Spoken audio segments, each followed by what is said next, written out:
Okay, guys, we are live. So for those listening at home, welcome to the Dungeon Musings YouTube channel. My name is Kevin Madison, and I will be your friendly game master or champion master. That's not right, grandmaster. Tonight, because tonight we are playing Champions, the classic RPG published by Hero Games. This is the Champions Complete, one of the more recent small all-in-one versions of the game. But those who are coming in with Hero System 6th Edition may recognize this cover instead, the Champions version for 6th. This is a special session to celebrate Friday the 13th that we're calling Shades of Black. And with me tonight are the stars of the Shades of Black one-shot. I'll go this order I got you guys on the screen here. Let me hit refresh as well, too. I've got a giant exclamation mark on your face right now, Carl. Let me see if I can address that. Let's hear audio-visual reconnect. And boom, I got you back, and I do not have Carl. If you wouldn't mind hitting reconnect on your side. I seem to have lost. Refresh from... you can refresh the browser, or you could just hit reconnect under the cog. It's underneath the video options right now. Perfect. Yay, we got everyone. All right. So first up, speaking of which, is Carl. Hello. It's good to be back. I've been gone for a while from the channel, work-related, but it's good to be back playing Champions. I haven't played Champions either for a long time. And I am playing Hardpoint, who looks to be a powered armor hero. Very nice. And joining Hardpoint, his in a Brave and the Bold style team up, is Jeffrey. Hey everybody, I'm Jeff, and I'm playing Timberline, who is a former CFL great turned superhero. Very nice. Now, Carl, so we, because I long for the days when Alpha Flight was a popular and regularly published comic book. Our heroes have been often part of a Canadian super team, as yet unnamed super team at that. But you guys are based out of, I believe it's Montreal, actually. There is a mystic location that one of your fellow heroes, a hero named Warlock, inherited from the former heir apparent to a position called the Archmage in the Hero System universe. If you think of like Doctor Strange's role in Marvel Comics or the Marvel Cinematic Universe as the Sorcerer Supreme, it's very much the same thing. The hero in this will be no new news for you, Carl, but the thing that I really do enjoy about the Champions setting is that there's a lot of very familiar elements where it's riffs on existing things in DC Comics or Marvel Comics or whatever, Image Comics in some cases, but they are their own thing, and it allows the heroes to have a connection with those villains in a way that you won't necessarily if it's, some other superhero's existing villain. With that in mind, we're going to be tonight using one of there will be a classic villain as far as Champions is concerned, something created by one of the creators of the Hero System or Champions, the RPG and Hero System in general, Steve McDonald. I won't spoil who it is yet, but the thumbnail may give a clue as to who you guys will be experiencing tonight. The other thing I'll say is because we haven't had a chance to really run a session since the news broke, in the last 6 months, news has come that Scott Benny, who was a longtime developer for Champions and Hero System products, including a really terrific second edition of Champions of the North, the setting for Canada in the Champions universe, he unfortunately passed away. And we did recently, in the last year or so, run a 4-part series that was set in Canada and made a lot of use out of Scott's creations. So while we will not be making use of them tonight, I'd like to dedicate the session to Scott's memory and the contributions that he made to Champions and to the Hero System line and whatnot. And from what I understand as well, Champions Online.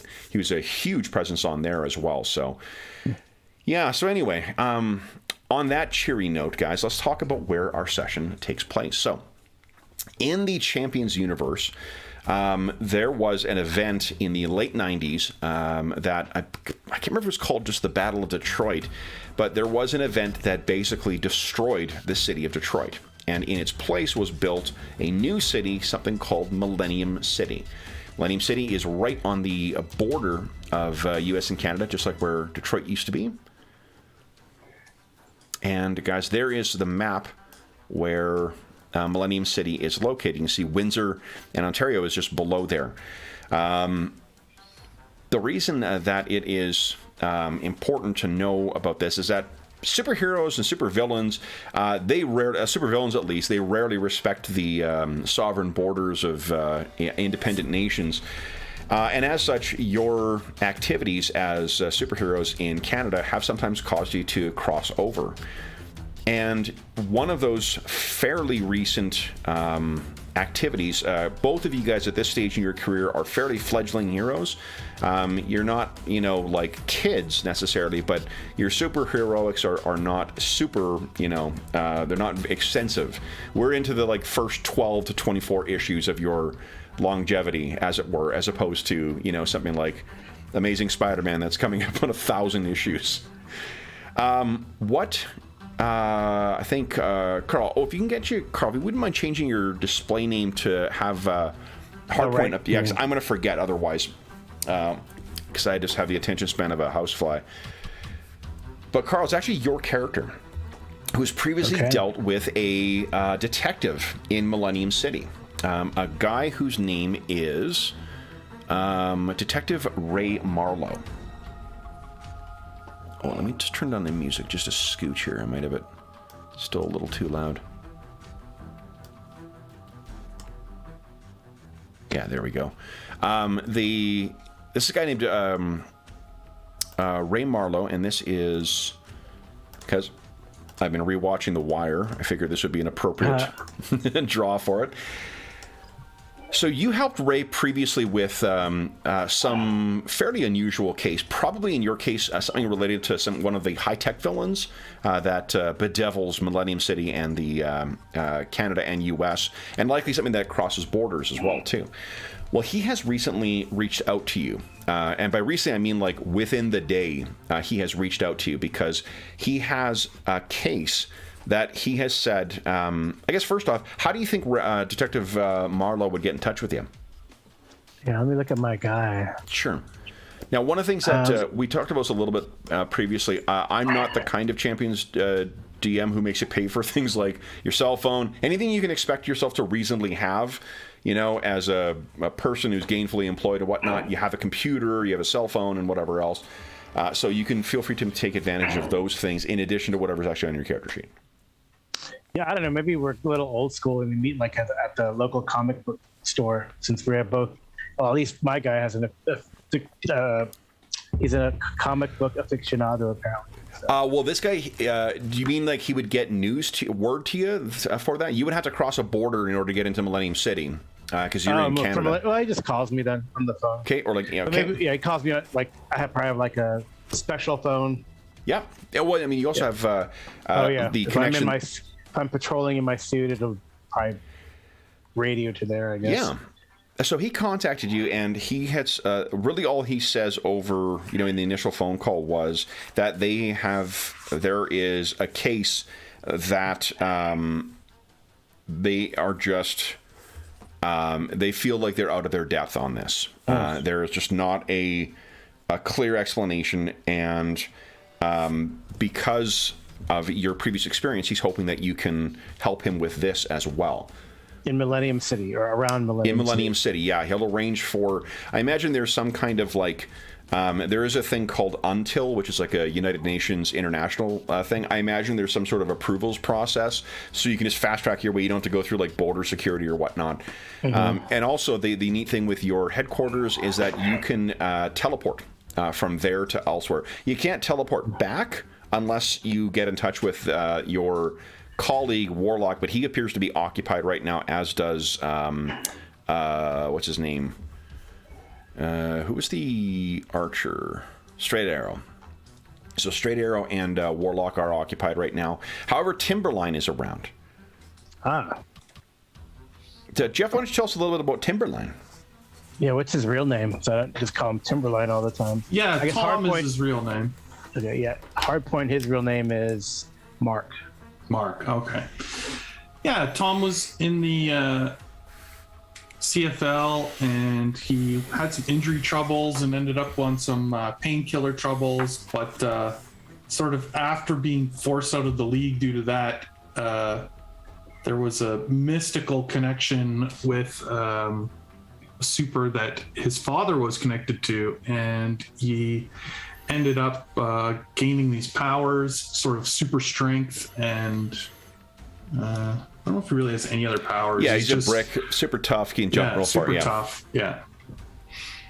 And that's about it. I guess he's been working with. Sorry, what are the Canadian heroes called? We don't have a name for it yet. You guys have don't have a name. Yeah, Okay. you guys haven't given a name to the thing yet. There is an actual super team in Canada, but I think it's called Star Force, which is not my favorite name for a super team. So, and also it's kind of that you can assume that they're out there operating too. You guys are more of a novice team that's been put together that has a bit of a mystic bent to it as well, with the exception being Hardpoint, of course. Hardpoint is clearly actually, and Straight Arrow for that matter. So, yeah, your tech-oriented Straight Arrow is kind of like a Hawkeye, type character, or a Green Arrow type character with a bunch of trick arrows. Timberline, he is a brick, and he himself does not have any mystical knowledge, but the source of his power is his father was a superhero called Timberline as well too, who sacrificed himself to seal off this primordial ice creature. And then when Timberline somehow managed to just inherit all of his power at one point. Right. Kind of ruining his CFL career, though. I think his injuries kind of screwed that up as was. Yeah, you couldn't tell now about the injuries, other than he still carries a bit of an addiction to the old painkillers. Yeah. So where would Hardpoint find? I guess first off, where would Hardpoint get this call? Do you think Hardpoint also has a DNPC, a dependent NPC, who's his girlfriend? So you can feel free to, if she will play a role in the session tonight, you can normal frequency. So frequency is normal. So is that what kind of role is that? We can roll that. No, the way it works. So one of the things that changes with 6th edition is it's actually like X amount of sessions. So instead of it being in the old, all the older editions, we'd roll at the start of the session, and then you determine. Right. What they've done is just set it for a set amount of times. I can tell you. Let's see here, DNPC. So normal is her competency. Frequently normal, as it says. Frequently, okay. So then that means... Unaware. Oh, unaware. Oh. She's unaware of your... Yep. Yeah. So you got to hide that.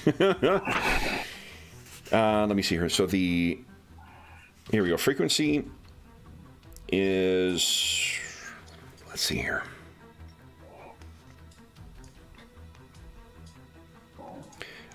Frequent come into play once every 3 or 4 game sessions. Okay. So your call. Yeah, I mean, maybe. Yeah, we could just since it's a pretty big expenditure for a DNPC. It's a 20. You might get a call while they're trying to catch up, over lunch. Yeah. So you got this appointment to meet your. What's your girlfriend's name?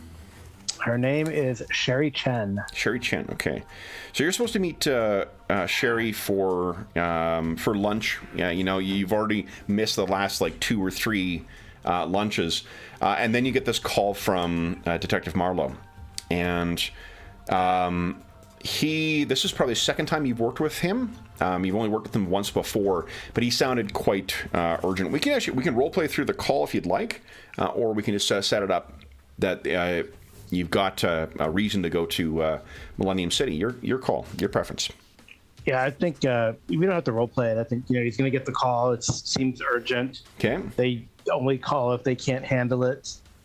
So you're probably flying across this, the sky, trying to get to get yourself to the appointment. This comes in. What happens? Yeah. How does the suit? Is it retractable, or I think the way we've been describing it before is sort of it's an Iron Man type situation where you can kind of it'll automate and open up and stuff like that, so it'll be an action to get in and out of it. All right. Well, hell, I guess he's gonna have to call Sherry and say something's come up with work. It looks like he probably works maybe at a security firm or with security systems. Okay. There's always someone trying to hack or do something, you know. Sure. So he's gonna have to excuse himself again. So I'll make it up to you. When you call, there is this icy what now? Well, I can't really explain it, you know, clearance and all that, but it's work related. I'm sorry. It's always seems like an emergency. I know. I'll try to make it up to you after we take care of it. Don't bother. Well, actually, let's do this. Why don't you give us a presence check? Okay. So not an attack. It'll be on the first page, and it'll be the little button next to that should give you an opportunity to roll that presence. one? Okay. Yeah. Oh, cool. Okay. Mm-hmm. That's not bad. It's not bad. 3. There's this deep sigh on the other end of the phone. That's fine. She's not mad. She's disappointed. You know, which is almost worse. But she says, all right, well then just call me when you can. Yeah. I'm sorry. I know this keeps happening, but well, you know, it one is. of these days when I go get, you know, I don't have bosses looking over my shoulder or whatever, you know, it'd be different. Well, I won't keep you from it. Go ahead. And then she hangs up, and you arc towards the, and I can't remember, I can show you guys, I believe this is where your this is your headquarters. Oh. All right. Yeah. Mm-hmm. It's a former asylum that's been turned over to a private residence where all the heroes, all you guys live. Okay. Now, where do you think that we're going to find Timberline at the start of this adventure? I think Timberline is working as a real estate agent here in Calgary. We're in Calgary, right? Montreal. Or Montreal. Yeah. Yeah. So, you know, maybe he's just busy at a meeting, a coffee shop or something, meeting with a client. He's meeting with people who are trying to... Okay. Out and about in the city. So, and is that how Hardpoint would come in touch with you? Yeah, I'm thinking he would probably call him. Okay. So you can see you're talking to this young couple that's looking to buy a condo or something like that, and you can see your phone is ringing, and it's got that, maybe you've got the color coded so when it rings from a team member that you know it's them calling as opposed to just a random call from someone else. Yeah, totally. Okay. What happens next? So it's like, excuse me, sorry, I'm gonna have to cut our meeting short. I gotta take this. Very important sale. We are, and the husband looks at the wife, like, "Are we not important?" And you step away from the table. Of course. Okay. Yeah, and then I just walk away. Why don't you give us a presence roll? Let's get some dice rolling here. So that'll be on the core page here. Let's see how it goes over with him. Presence. It's the PRE button? Yes, the PRE on the right side of it. Oh, the roll part. Yep. Yeah. Yep. Nice. Equal. So yeah, you've they're not leaving, which is what I was curious about. So you turn back, the phone opens up, and you can hear. This would be in the film version of our campaign. This is the Iron Man perspective of Mark in his helmet, flying along. And what do you say, Carl? Yeah, it looks like remember that guy in Millennium City, that detective we've worked. Well, I don't know if you've worked with him. I've worked with him before. He's kind of. He didn't sound desperate, but maybe a little. He communicated that something's come up in Millennium City that's kind of beyond what they can handle, and I think we're the only ones around now. Timberline. I don't remember if you like being called Timberline or Timber or just Line or probably Timber. Tom. He likes Timber because you can call me Tom too. Yeah, Tom. I guess we could. Yeah. Sorry to bother you. I'm sure you're doing something important, but this seems pretty important. All right. Well, give me a few minutes to deal with my clients here, and I'll be right there. Yeah, I'm gonna I'm flying to, what do we call it? This place, Kevin, Warlock's Lair. I do not remember. Yeah, what you'll want to do is you'll want to meet with the kind of the keeper of there's a guy named Dr. Caliburn, and this is him. Okay. Yeah, I'm heading out to Caliburn's place, or Warlock's Lair. I don't know what they were calling it nowadays. Oh, I think it's called Ravenscroft or something like that. Like, it's got a real, like, this is an actual place in Montreal, and it's got a super fucking cool name. I just don't remember what the name is offhand. Well, let's call it the Ravenscroft. I'm heading out to the Ravenscroft. Okay. So I'll see you there. I'll be there shortly, as quick as I can. Okay. So then what happens next, Jeff? I mean, I think Timberline just sort of dismisses these people and takes off because. So you run out into the street, and then do you fly a cab? I'm assuming down? he has got something like a car, a sports absolutely. car of some type or something. Yeah, so you get in your car. Woo. Next thing we see is probably, because Hardpoint can, I think, fly more directly and faster than the car. Oh yeah, we see him, and it is not wintertime too. It is summer. So like the trees would be full of. I got the fall or winter pictures because they're creepier. But the landscape here and whatnot is quite nice. So Hardpoint, you sort of do your superhero landing as you come down. Do you want to land outside and walk inside the building, or do you think there's like a skylight or something that you can trigger and fly in through? We haven't established much about the headquarters yet, so I'm fine with either of those. Carl? What's that? Where are we flying in? He wants to know how you get into that. How do you get building. into the? I like that roof. There's got to be like a trapdoor on that roof. Sure. So you fly up, fly around. The thing pulls back, and you land into the hangar, or the de facto hangar you guys have got set up in there. Cool. As you come down, you can see that Dr. Caliburn. Let's see here, where I just got rid of that. Here we go. Dr. Caliburn is seemingly working on, maybe like an old, Rolls-Royce Silver Phantom thing. And as he lands, he looks over at you. Mark, what's your last name again? Doc. Mark's Tanagawa, I believe. Tanagawa or Tamagawa? It is Tanagawa. Tanagawa, okay. So you land, and he turns, he sees you. Mr. Tanagawa, in for business, or? Well, I got a call from Millennium City from a detective that we've worked with before. It's got something going on that might be a little more than they can handle, and they've kind of called for some super backup. Understood. I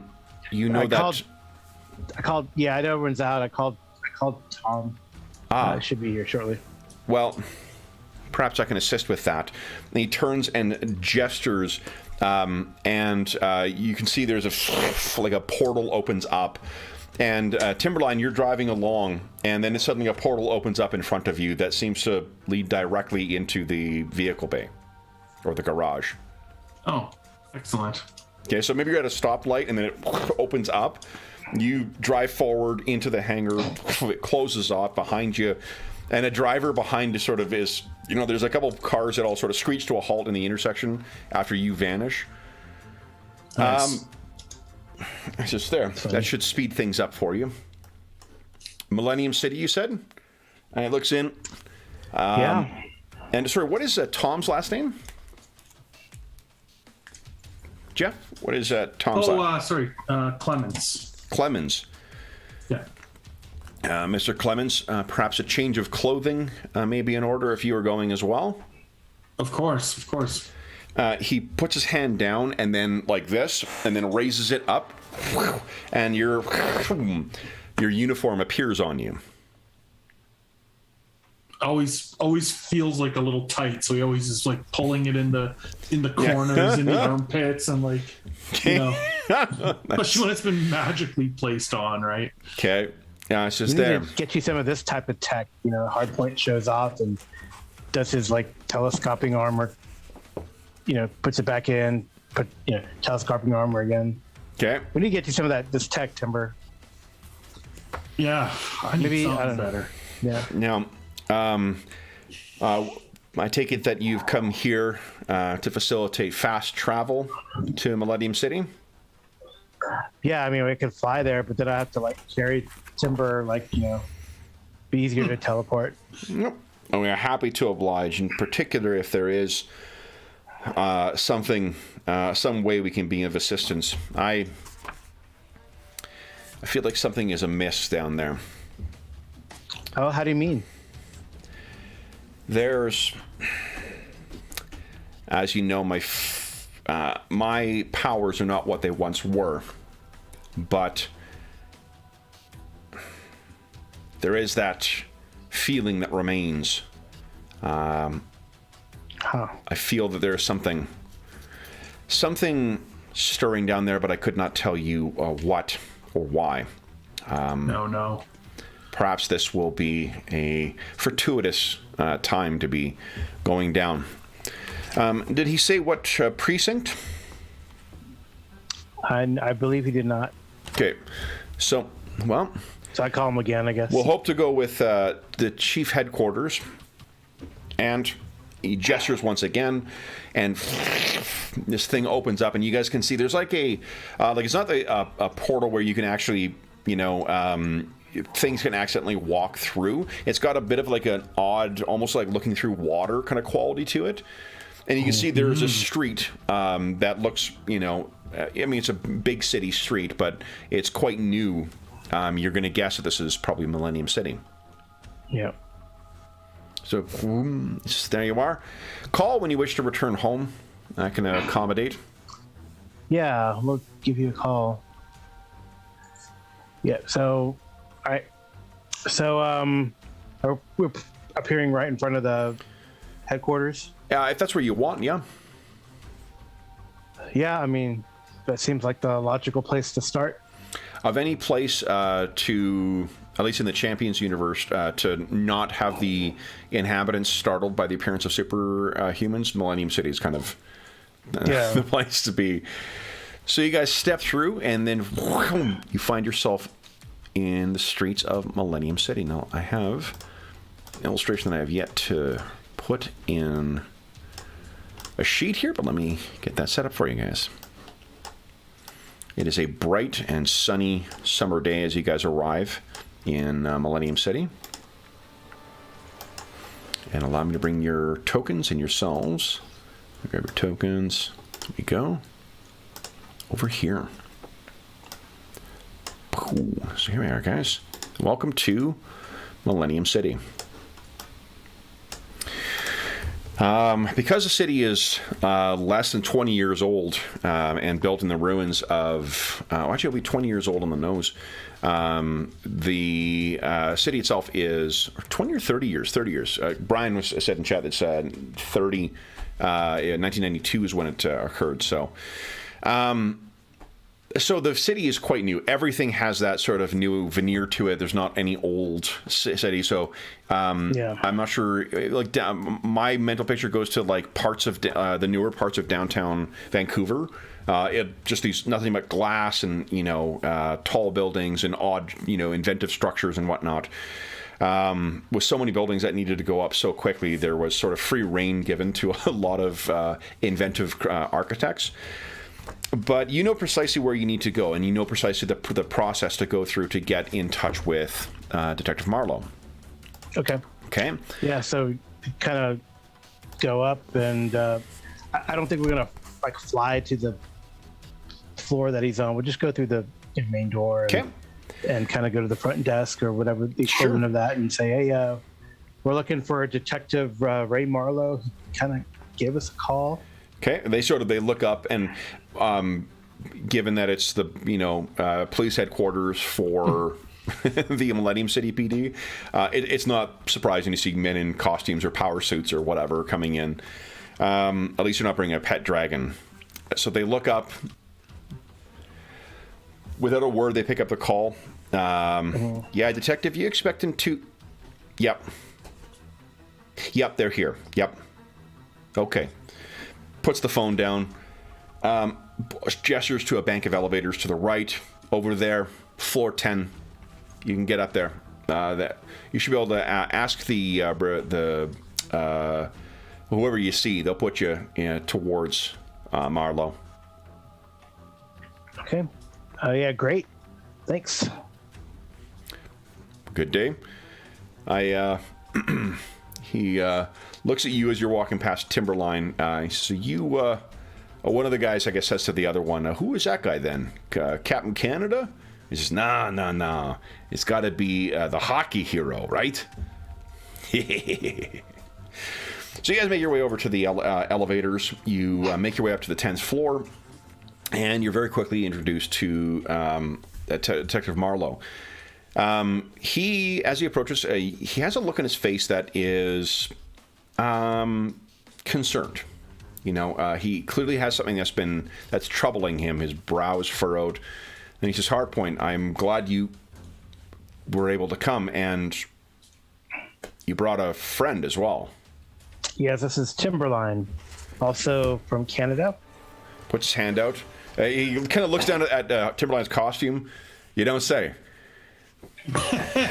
Yeah, a little on the nose, eh? And he points at the Canadian flag, puts his hand out. or the maple leaf. Between the power suit and just Timberline's size as well, you guys are probably about a foot, like a head taller than what this guy is. Yeah. But he puts his hand out, and shakes your hand. Well, thanks for coming, Timberline. This is we got a interview room. Let's just I'll grab the files and I'll meet you in there. So it brings you down, lets you into a room. You guys have a view from here, out over Millennium City. He's gone for about 10 minutes, comes back in with 4 folders with him. Well, 5 folders, one like case file and then 4 individual ones. And he says, "Thanks for coming so quick too. I didn't expect you to get here so... why would I think otherwise?" Listen, we've been having... I've got this case involving 4 murders that we've had so far. We've kept this out of the papers so far. We don't want anyone to.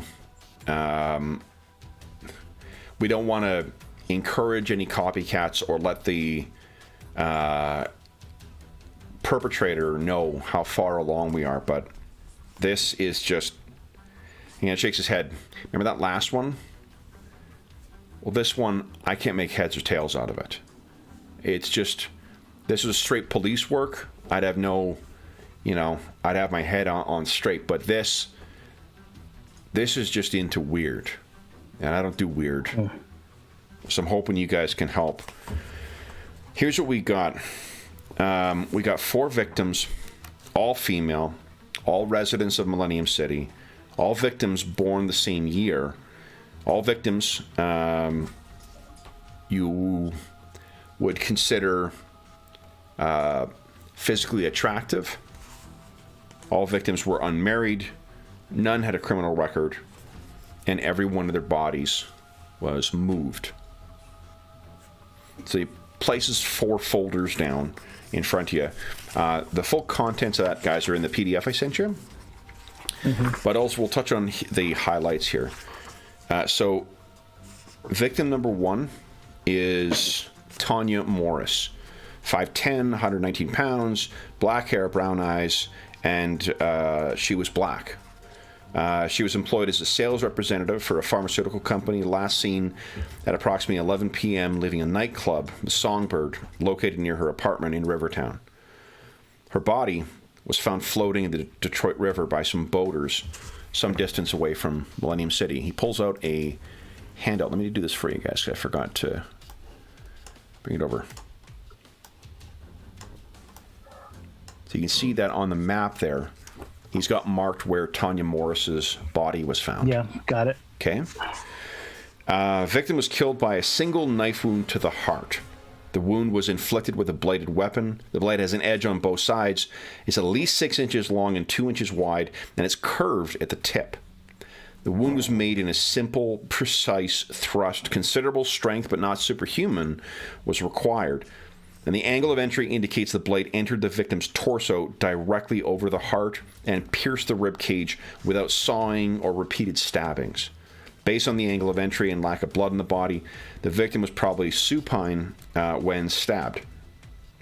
At the time of her autopsy, the victim's skin was white, and he puts down some photos, and you can see it's this dead woman or woman with her eyes closed who clearly has, African American features, but her skin is almost completely Caucasian colored. And I don't mean like albino, I mean like, a pinky cavefish white, like what my skin is. At the time of her autopsy, the victim's skin was white, and other aspects of her features more resembled that of a Caucasian than an African American female. Even for a Caucasian, her complexion was unusually pale. Victim number 2, we think, was Sylvia Blass. Ms. Blass was 5'6", 105 pounds, brown hair, blue eyes, and Caucasian. Victim was employed as an accountant. She was last seen getting out of a taxi cab in front of her West Side apartment around 2 a.m., returning home from a downtown dance club called Retroactivity. The state police found her body south of Millennium City near Rockwood, Michigan, not far from Interstate 75. The victim was moved from the scene of the crime within 2 hours of death, or so the IME tells us, or the ME tells us. The victim was killed with a single knife wound to the heart. The wound was inflicted with a bladed weapon, bladed an edge on both sides, at least 6 inches long, 2 inches wide, and again curved at the tip. The wound was made with a single precise thrust. Considerable strength, but not superhuman, was required. And the angle of entry indicates the blade entered the victim's torso directly over the heart, piercing the ribcage without sawing or repeated stabbings. It's beginning to sound familiar, guys? Yep. Based on the angle of entry and the lack of blood in the body, the victim was probably supine when stabbed. The body showed several signs of struggle. First, animal hair and blood were found under her fingernails. The yellowish-brown hair is from an unknown source, but it is definitely not human. The blood defies categorization, but possesses some characteristics of human blood. Second, the victim's body had several broken bones and contusions, consistent with those seen on fall victims. The body was probably dropped from a great height after death.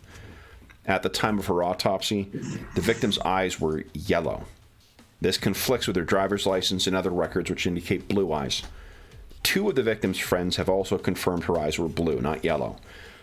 And the investigators suspect that Blass was the second victim, and she's the only victim to date whose body shows a sign of a struggle. Nobody has yellow eyes, right? I mean, That's what Tom says. Yeah, and Marlo looks up and he says, "Yeah, not unless," and he sort of like gestures at you, Timberline. Right. Victim number 3, or who we think is number 3, is Jill Heilman, 5'6", 115 pounds, blonde hair, blue-eyed, Caucasian as well. She was employed as an associate at a law firm.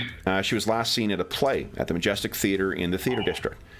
She stepped out for a cigarette during intermission at approximately 9:30 p.m. and never returned. A deputy sheriff found her body washed up on the shore of Lake Erie, north of Detroit Beach. The victim was moved from the scene of the crime within 2 hours of her death and then dropped in the water.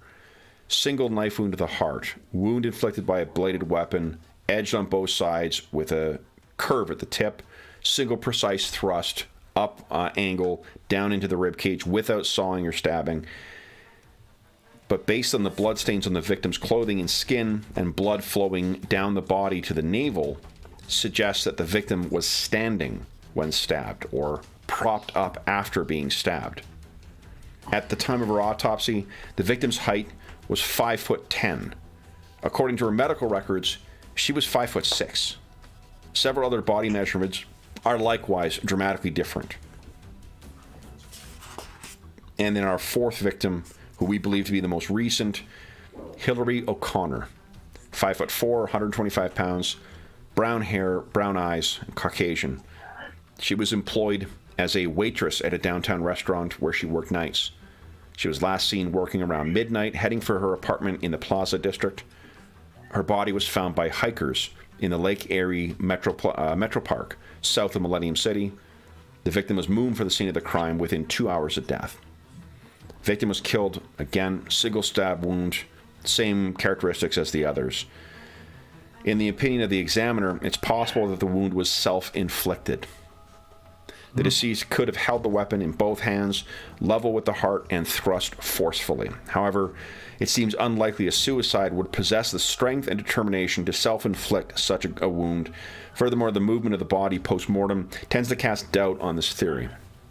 The victim's body has several broken bones and contusions consistent with those seen on fall victims. The body was probably dropped from a great height after death. A golden brown feather was found tangled in the victim's hair. We spoke to Professor Anne Murdoch, an ornithologist at the Millennium City University, but she couldn't identify the feather and indicated that its size, based on its size, it came from a species of bird much larger than any known to inhabit Millennium City. At the time of her autopsy, the victim's hair was black and waist length. However, numerous photos and statements given by several relatives and friends indicate that prior to her abduction, the victim had shoulder-length brown hair.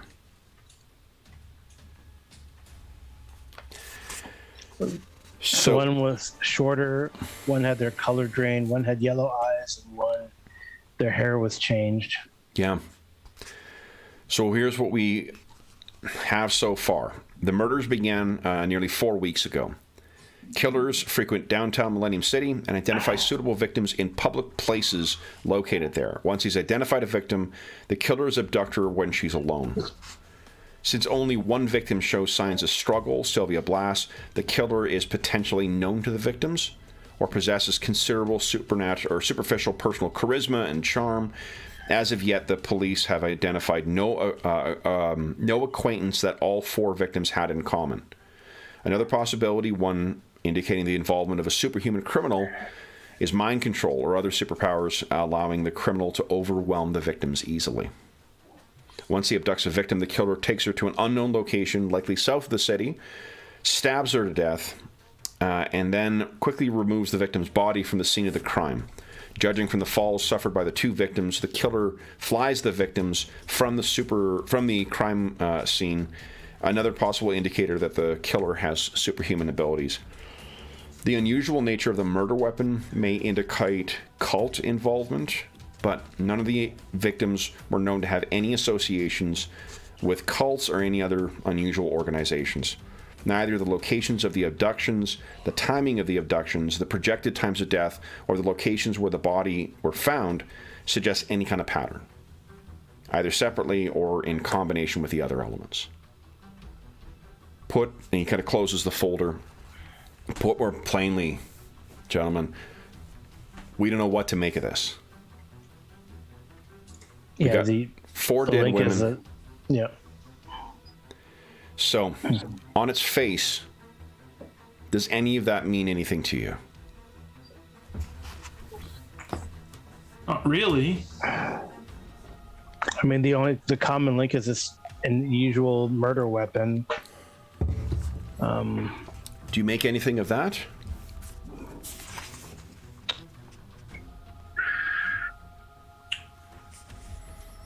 Timberline, are you a knife guy? I mean, not really, but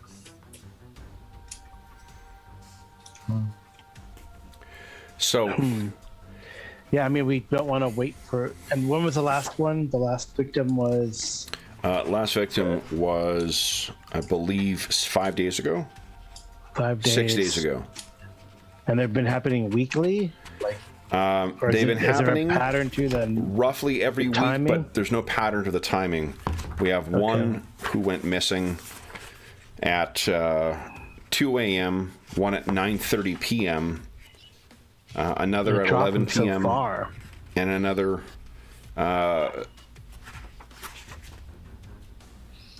I mean, my initial thoughts is midnight. It's got to be a super. Well, yeah, they're depositing the body so far away, and the victim and the height, the dropping from a height is just. Well, any chance that the victims were supers as well? Nothing in the records about them, and nothing unnatural about their physiology. If they were, they hid it well enough to keep it from an. The investigating officers, we consolidated these investigations under me, so I haven't actually spoken to the medical examiner who did all the examinations. I can put you in touch with them, though, if you want to speak to them and see if you can get something further. But Yeah.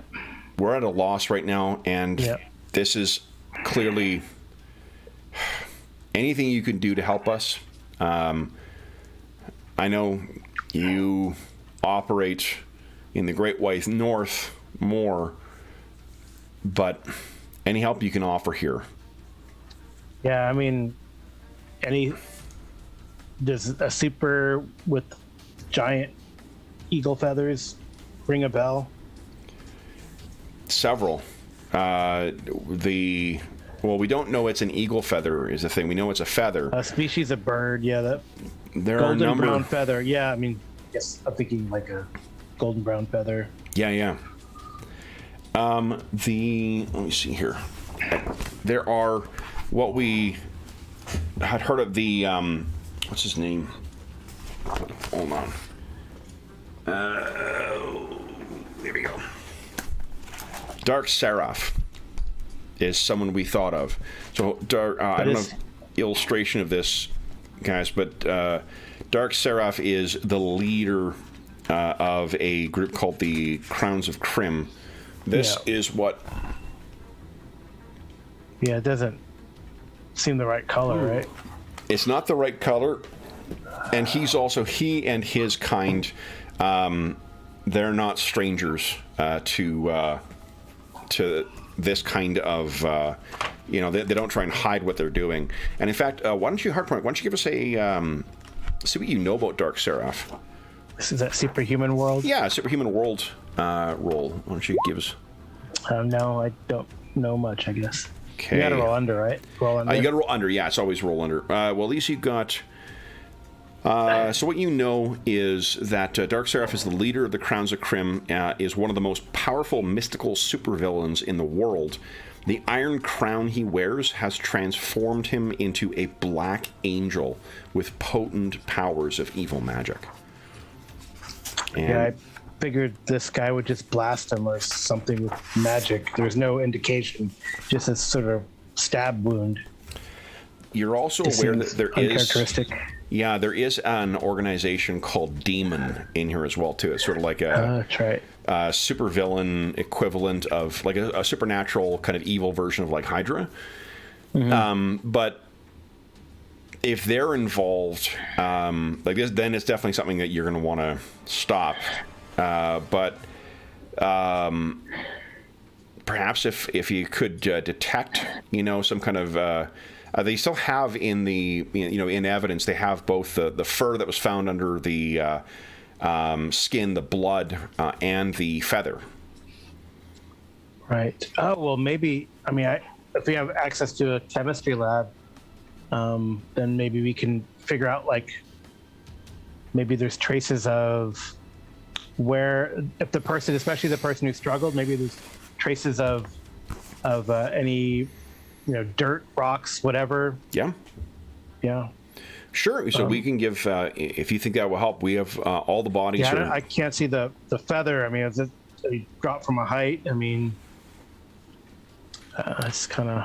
So the feather and the unknown hair, Yeah. very strange. Do we know So is of it any- multiple? So it could be multiple villains, I guess. Yeah, there's a lot of those. Some kind of a creature involved? Potentially. A winged creature? Well, let's try to see, especially the victim who fought back. Maybe if they were right, if they were Sure. killed somewhere, then that could maybe narrow a location at least. Sure. So if you want to meet with the medical examiner, he can bring you down. You can see definitely. the bodies yourself and have all the evidence will be collected in that. They've collected, now that they've sort of pieced together that there are connections between them. All the investigations have been folded in to Millennium City under his purview. So we cut maybe to you guys arriving at the medical examiner's office, and it's the doctor herself is there if you want to speak to her, but they also kind of pull out all four bodies in that TV style of rolling out the gurney so you can see. And you can see that, like two of them at least have just like their legs are all fucked up from where they've no doubt been dropped from such a high height. Oh, all of them were dropped? No, only two of them. Okay, two of them been dropped. Yeah, okay. Two of them were clearly dropped, two of them were not, but one of them was found in the water, and one of them was washed up on shore. So maybe they dropped them out at the ocean, or in the lake, or in the water. Okay. So, she introduces herself to, let's say it's Dr.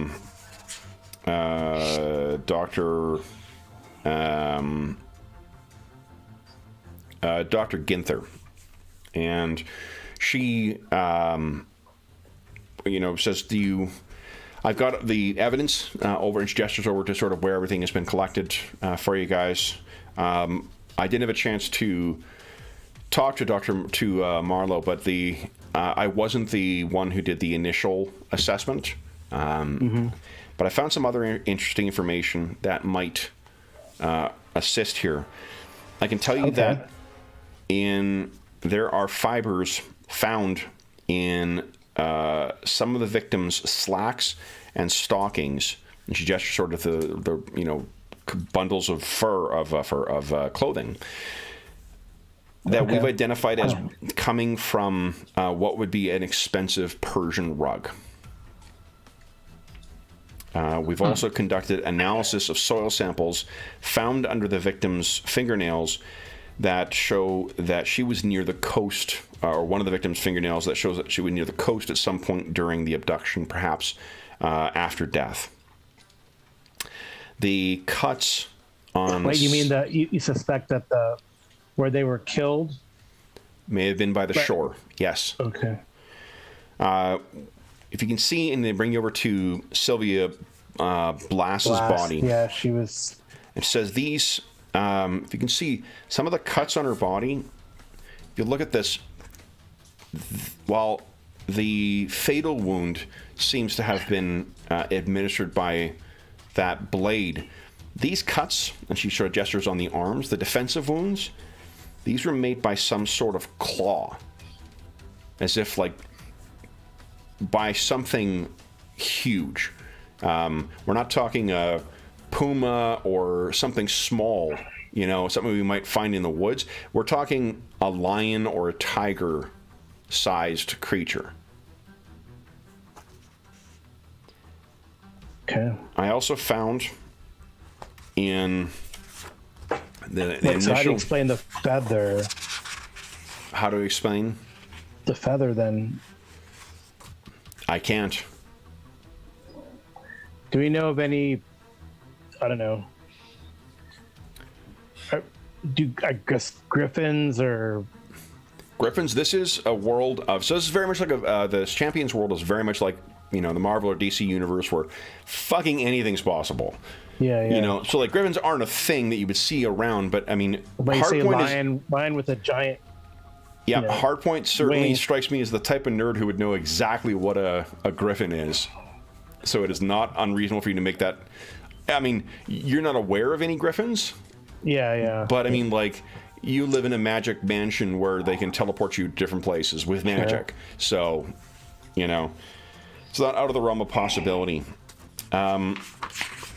In the one thing that was missed in the Heilman autopsy, or the initial one, there was a sliver of metal found in the victim's breastbone that I've identified as an alloy from the knife. Correct. Presumably. An alloy of copper and tin, so it's standard bronze. But it contains a slight trace of an unknown non-metallic substance as well.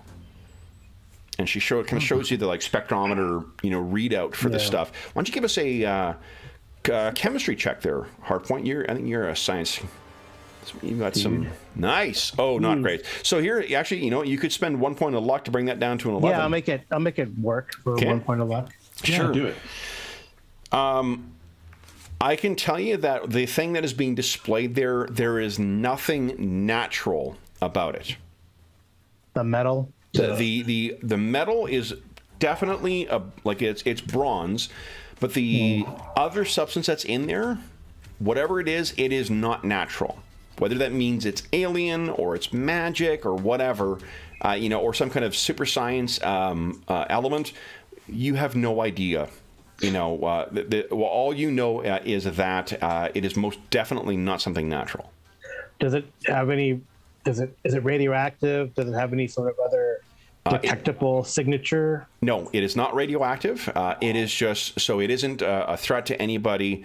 It doesn't seem to be reacting with anything in there. It is just something that was found in there. Does it show up different? Like if I scan through my perception, does it light up differently? Does it show up like on infrared or ultraviolet? How does it show up? Or well, this is the results of a mass spectrometer. I think to identify you're actually be in a better position to identify that Carl is the only actual scientist in the group tonight. But my understanding is that's how you identify different chemicals is using a mass spectrometer. Yeah, but I mean you couldn't.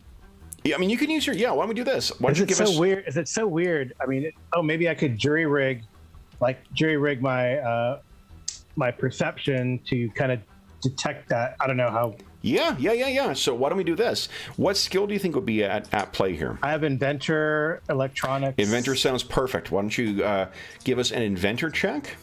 Okay, this might take a while, but maybe as I'm also thinking out loud. Timberline, what about? I mean, ask. I don't know if the medical examiner would know. Is Harlow with us? Or Marlowe? Yep. Marlowe's with you. So while I'm doing this might take some time. Do we have any camera footage from near where the abductions were? Unfortunately, not. No. Okay. I mean, much of the city has Oh, nice roll. 8, yeah. So you beat by 7. Yeah. So normally, if we were doing this so you successfully sort of stunted a different power. What is it that you're trying to detect here? That strange metal, or I don't know how. Yeah, I guess how far will it be? So why don't we do this like sight? It'd have to be like in my sight. So then why don't we use chemistry once again, or physics? I think you get the same rating in chemistry and physics. Physics, yeah. Physics. Yeah, why don't you do that? Physics is better, actually. Oh, nice. Oh, only by 1. Success. Okay. Yeah. So you don't know any of the characteristics about it, and so you altered it sort of like. Yeah, but here's what I can tell you: the wavelengths that you're picking up in this by scanning this substance, it's consistent with the kind of shit that you have been around Warlock and Dr. Caliburn and whatnot. This seems to be give them a call. Magic. Oh, let's give them a call, and maybe we can consult with them and. Caliburn has to, because of the sort of arrangement he made with the Trismegistus Council, he has to sort of stay retired. He cannot be active as an investigator. He can teleport you guys different places through the, and Warlock is unfortunately not with you. He is off doing whatever magical nonsense that he gets himself up to. Yeah. Okay. Well, I don't know. Would you feel like should we go on patrol? There's one last thing to be aware of here. Okay. She brings you over to two of the victims. This would be Hillary O'Connor and Jill Heilman. Mm-hmm. Both of them, she shows you, the medical examiner shows you that there are markings in the palms that came from hand-wrapped leather. Oh, so you ask the medical examiner, you suspect they were bound? No, and she kind of gestures to the markings on the hands. Whatever that made those markings, these ladies had their hands wrapped around it at the time they died. So take a look at that. Do you know anything? A whip? Or a handle. Yeah, the dagger or knife that was used, whatever bladed instrument that was used to kill them, it had a distinct curving to the end. Yeah. I know we're keeping this Bronze blade. Yeah, bronze blade that's magical. And She then they looks at you. They were There's all on their magic? backs. So this is some sort of ritual then. Yeah, I mean that's what I'm. Without having, we would need the dagger to confirm, or the knife to Sure. confirm, but if either they were using it to fight people off when they died, or it's as the final medical examiner suggested, that these were self-inflicted wounds. In which case, what would drive a woman to kill themselves like this and then undergo these unusual transformations? Some kind of mind-affecting nightmare. Potentially. But clearly that must be someone else involved or something else involved being deposited. But all of these, you said, so like one person did fight back, and Yes. then you said near the shore, some of this residue that you found under the fingernails or whatever was suggested shoreline. Do you know, like? I can't narrow it down? If you're able to bring me samples of it, but we don't have samples of all the regions around Lake St. Clair or Lake Erie. Given that the bodies were moved within 2 hours, further Lake Erie, yeah, I think it must be within the region, and where they were deposited as well. They were all taken from Millennium City, right? but it seems like they were all deposited fairly far south. So maybe the killer might, I don't know, what I'm thinking, Tom, I guess we're using our code names. So what I'm thinking, Timberline, is that, I think the lair of this, if we think it's someone doing this to these women as opposed to them killing themselves, it has to be, further. I guess further. Is that upstream or downstream? I don't even know. I think I'm it's sorry, Kevin. down. I really don't know. I'm not familiar with the region there. Anyway, I've been on Lake Erie towards before, Lake. Must be, maybe we should look towards Lake Erie and just look around. I guess that's the only thing we can do. I'm hoping. Right, because I guess our hypothesis is that they're abducted, then some ritual either is committed upon them, whereby they kill themselves. Then there's some sort of body transformation, and then they're dumped somewhere else. But the location for where this transformation might be happening might be, what do you line? Well, I think that based on the evidence, it's very difficult for us to just finger point and find a suspect. No, I would say we need to find the location it's taking place. do you think it? This is Marlowe asking. Do you think it means something that they were all born in the same year? Oh. I'm just not an occult person. That's the thing. I don't know. I'm sure it means something, but I don't know what it means. What is have we investigated the year that they were all born? If anything happened that could connect them? Do you know what year is that? They were all 22, so it would have been year 2000. 22. All in the year 2000. Okay. Interesting. Actually, they had to be 25 because one of them's an associated law firm. Oh, okay. Yeah, you would need time to go do schooling for that. Right. So they all got to be 25. Okay.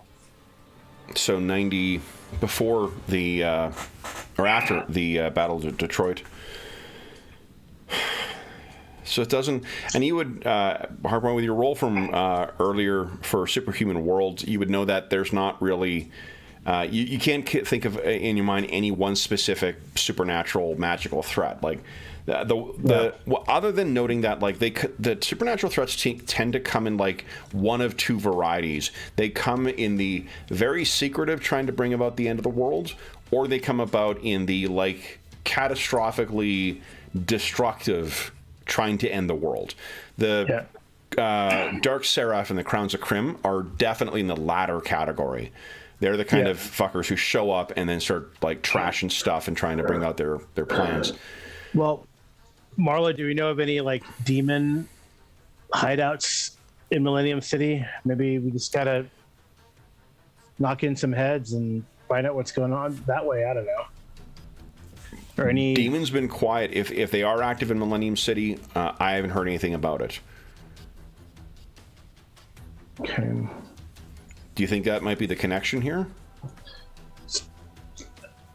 I mean, they normally try to, if they're kidnapping people, why do you think they're changing? Like, that's the thing I don't. If it is demon, what is it they're trying to achieve by changing these ladies, and why are they all dying? Yeah. I mean, yellow eyes, shorter, pale skin, and different hair. Taller, for one. Yeah, taller. Yeah, taller. I thought it was shorter, but taller. Yeah. O'Connor grew 6 inches. It's a taller, longer hair, yellow eyes, pale skin. Mm-hmm. Maybe they're trying to change them into something, and maybe perhaps they're willing, except one seems not to have been willing at the last minute. Hardpoint, would you mind giving us another Superhuman World check, please? It's one of the things I think you would automatically do is start trying to look through, the things. Now, Timberline, does he know? I don't think he's trained in it, so it would be an unskilled check. So I think it would just be intelligence. Let me see here. One of the things that you get in Hero System in general is these things called Everyman skills, which I really like. So why don't you just give us a intelligence roll, Timberline? Okay. Nice. So here's the thing, Timberline. As you're talking this through, you have to sort of something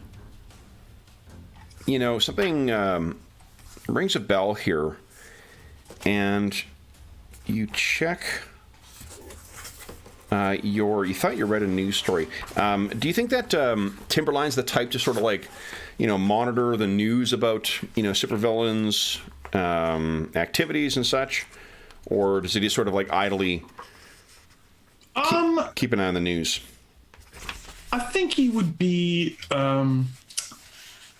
paying attention to whatever information is coming into their organization and sort of studying up on it. I think that he would have been a studious football player, the kind to study the other team's plays and really know what's going on. And I think that he saw the value in that in football, and so he probably relates that to his, superhero life. So you now do you? I don't think we've got on the character sheet or not, but does Timberline speak French, or does he only speak English?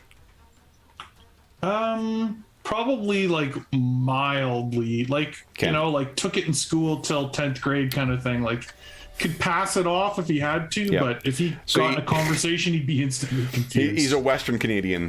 He can read it. He can read it if he needs to, kind of thing, and sort of get the gist. But speaking it is tough. With the roll that you rolled well enough, you thought you remember reading a news story from France. And you're flipping through. Yeah. There was a story about a robbery that happened at a museum in France. It was not from the museum itself, something from a museum warehouse. But the reason that it was of importance because of the two individuals who were caught on camera. Those two individuals, one of them, oh, I didn't get a, hold on, handout yet. One of them was a supervillain.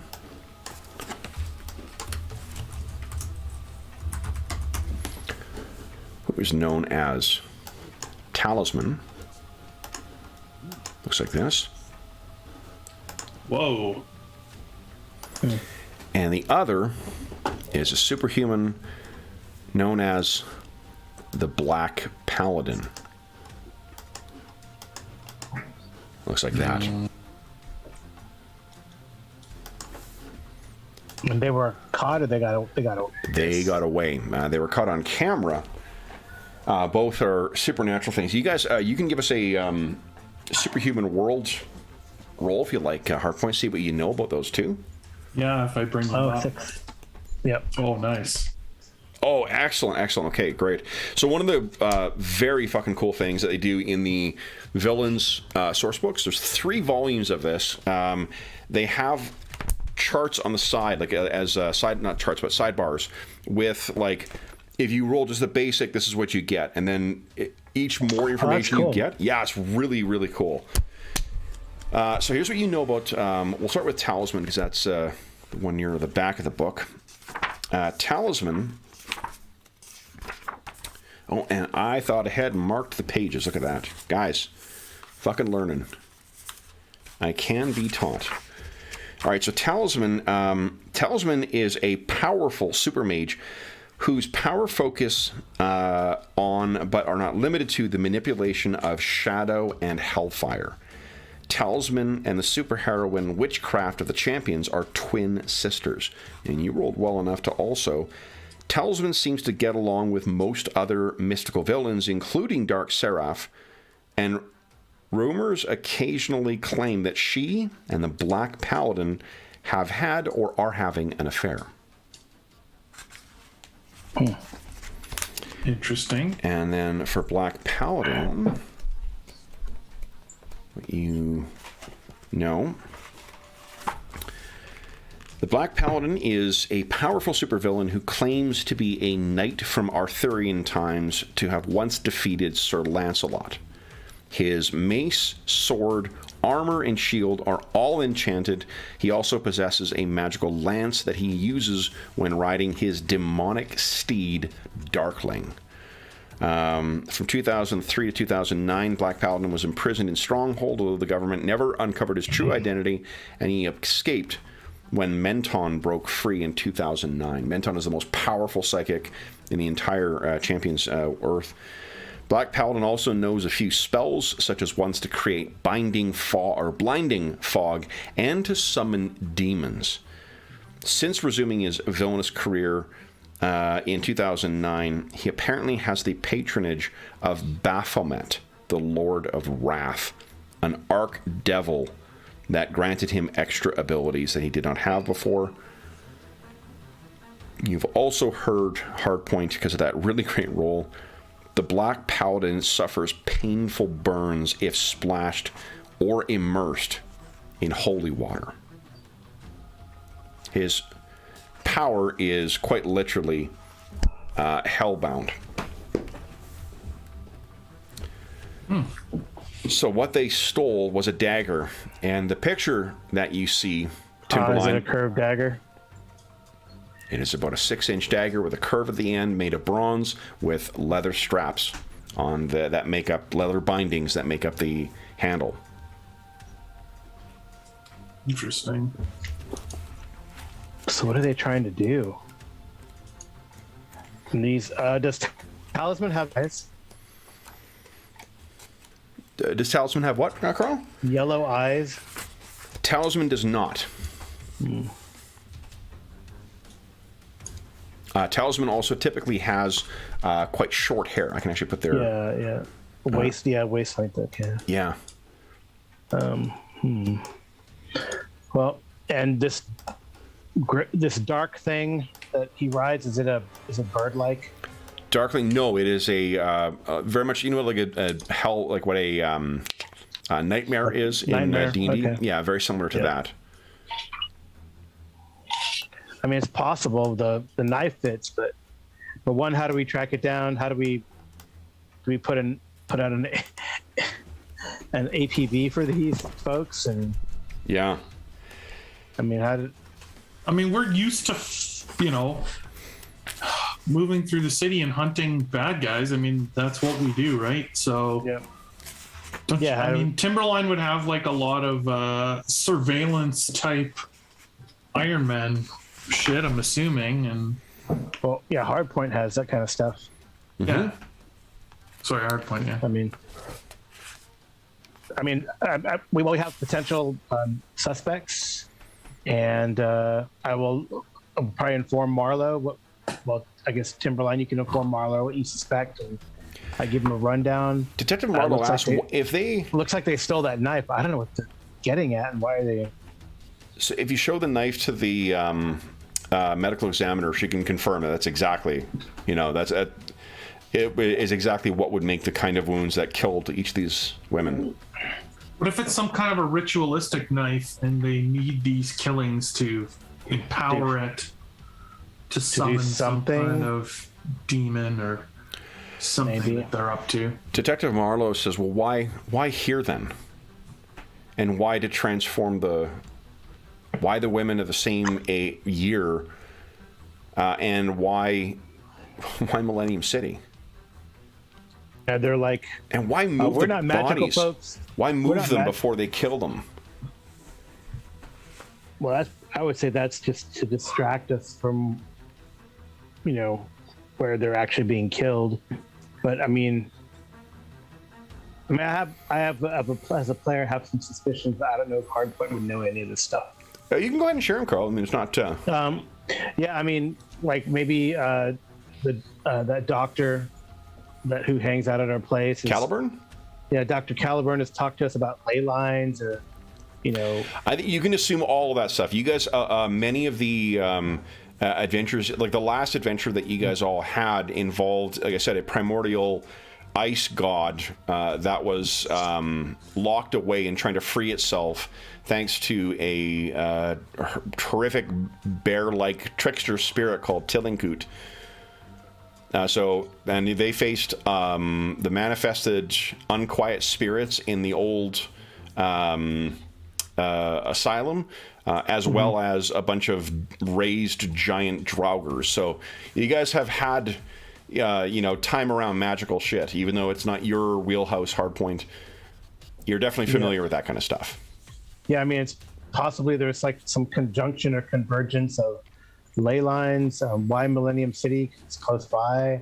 The age must mean something. I guess we could try to find out what is significant about the number, they're 25, their age 25, or would it be 1997 would be meaningful, or some sort of cycle. If this guy is back from Arthurian times, I don't know. I don't know if we need to go to a library. One thing you would know is that Black Paladin, while he definitely has magical abilities, as does Talisman, Talisman usually, like, she's not the originator of massive magical plots. She doesn't wield the kind of power that, like, say, the Dark Seraph does, even though she may ally herself with them. There's another horrifically, like, basically, like, imagine like a ancient, Hyborian age, like, super lich. There's one called Cacophonies, who is a well-known villain as well too. Same thing too. Like that's not the scale of crazy power that either Talisman or the minor castings that the Black Paladin has access to. Yeah. what power set does she possess that we know of? You know that, or from what Hardpoint remembers, magic that is often focused on shadow and hellflame or hellfire. She is also said to have curses that can bewitch the mind. Yeah. Oh, that makes sense. That would help with abducting women.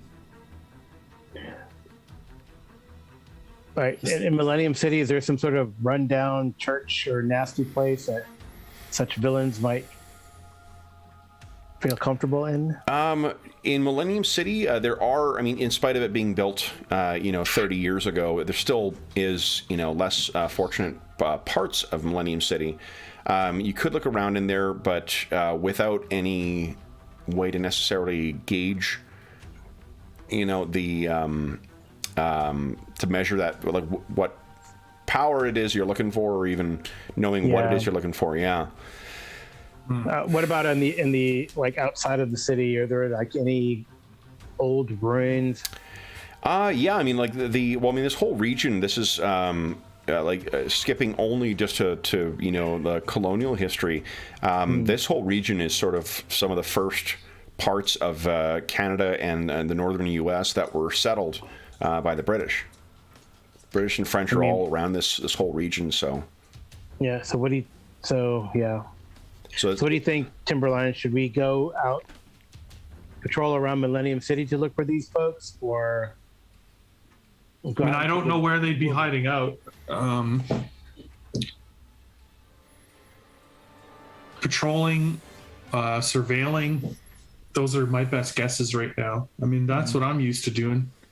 Working hard to find them. I don't necessarily have the insights. I guess the question is Millennium City, or like, especially if one of them was found with, shore dirt, or, beach sand, I guess, shore sand, shore rocks, pebbles. Yeah, there's something that was found there. With more time, you know what? I mean, they don't have your level of expertise. Do you want to try and narrow that down a bit more? Yeah, I guess. Yeah. Chemistry or physics. Use your scanner and go ahead and give us a. I think that one's probably more chemistry than it is physics. Okay. Just because you're trying to detect the chemical composition, right? It's not like. Then refer to a database and see. Mm-hmm. Oh, hey, that's pretty nice. good. Nice roll. So what you can tell is that this stuff is consistent. Like you sort of with your super modem or whatever, you hook up to the Millennium City PD database to quickly compare this stuff and analyze it. Mm-hmm. It for sure comes from somewhere on the shores of Lake Erie. Oh. So wherever they died, either when they died or shortly after they died, they somehow managed to get some soil that is only found around the shores of Lake Erie, underneath their, what do you call it? So maybe we should fly down there, and look between where Jill Heilman and Hillary O'Connor were dumped. What do you think, Timberline? Sounds good to me. Yeah, let's check that. I mean, is it worth checking where Tanya Morris was on the way, where Tanya Morris body was found, or no? It's the strangest outlier of the places. Yeah, all of them make it like almost a triangle. And Tanya Morris she was the first one, though, right? You think Tanya Morris was the first victim? Tanya Morris, I think, was the first victim, yeah. She was the African-American woman. Mm-hmm. Oh, she was found floating, though. Okay. She was found floating, so maybe... Oh, no, the current goes the other way. I think that might be in error. This is not a map that I made. It comes from the adventure. I think it might be in error. Oh, because it said she was found floating, so I don't know. Yep, she was found floating. I think the current was supposed to be pushing in the other direction. Like from Lake Erie out to Lake St. Clair? I guess I feel like that would make sense. Yeah. Maybe, yeah. I really don't know, but I think St. Lawrence Seaway is to the northeast, right? Yeah, so for the purpose of the of the adventure, I think that the Detroit River was supposed to flow the opposite direction. Okay. I could be wrong about that, but I don't. I feel like that seems to make more sense based on the clustering of the other bodies.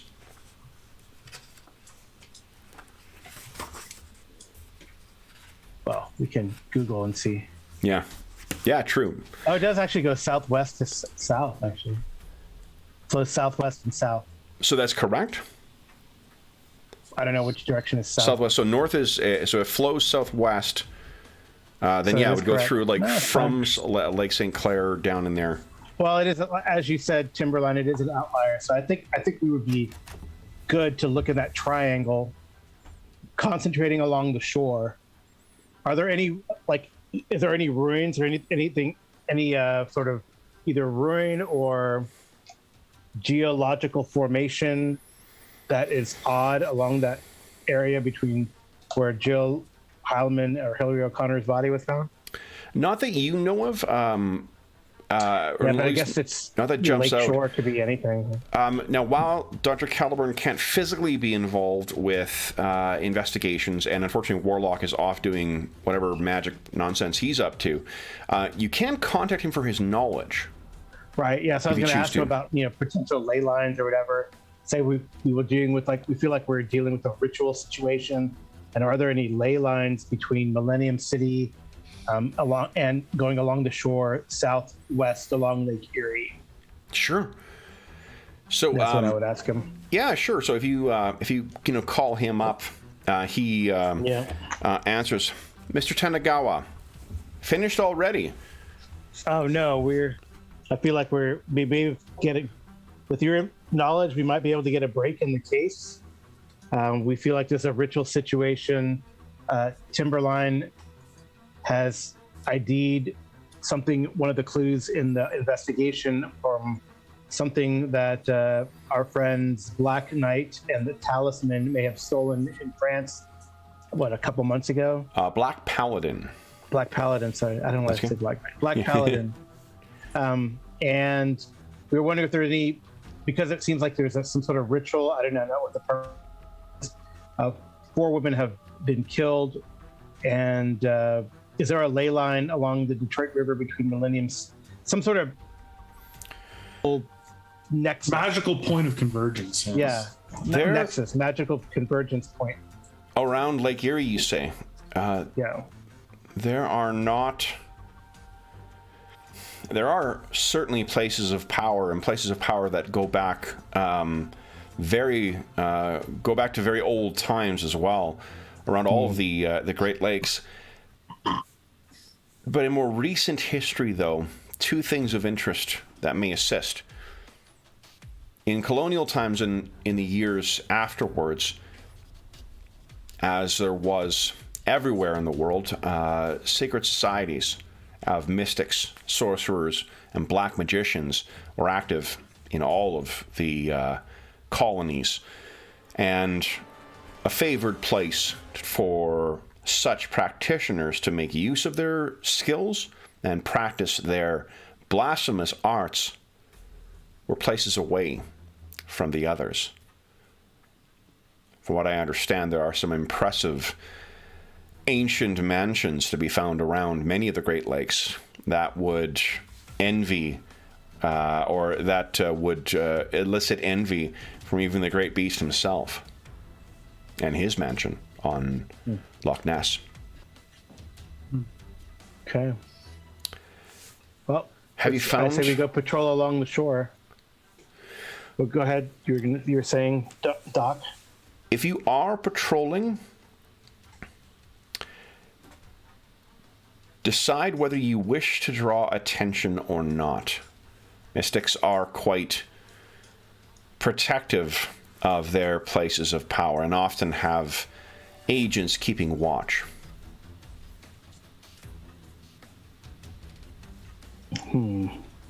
Right. Right. Well, I'm pretty conspicuous, alas. That may not be a disadvantage. Although, I mean, we can go at night. What is your, Timberline, what's your like night work like? I mean, I don't have any night vision, but I don't mind working at night. Sure, I can find something to keep me up. Yeah, I feel like Timberline could like, meld with the trees. I don't know. I'm sure I'm conflating what I think about your powers. Totally. He is a pretty basic brick. Yeah. If you think, I'm trying to think of if you think of Marvel's Hercules, you're about. Okay. Yeah. Yeah. Yeah. Okay. Well, I mean, if it were electronics or security systems, I could definitely try to, work around or through those. But I don't know. Maybe I'll be bait up in the air, and Timberline, you can punch things hard on the ground. But I would say we work go at night. Maybe magic will glow better at night now that I have this ability to detect it temporarily. That would only be for that scene, actually, because you haven't spent any endurance. In order to do that again, you would just need to make another inventor check. You don't need to spend time setting it up. You just make an inventor check, and you'll spend endurance five times the endurance that it would. I don't think senses normally cost endurance, so it'll be 5 times. We'll calculate it as if it was any other power, where it's a certain amount of endurance per. That's fair. Cool. Yeah.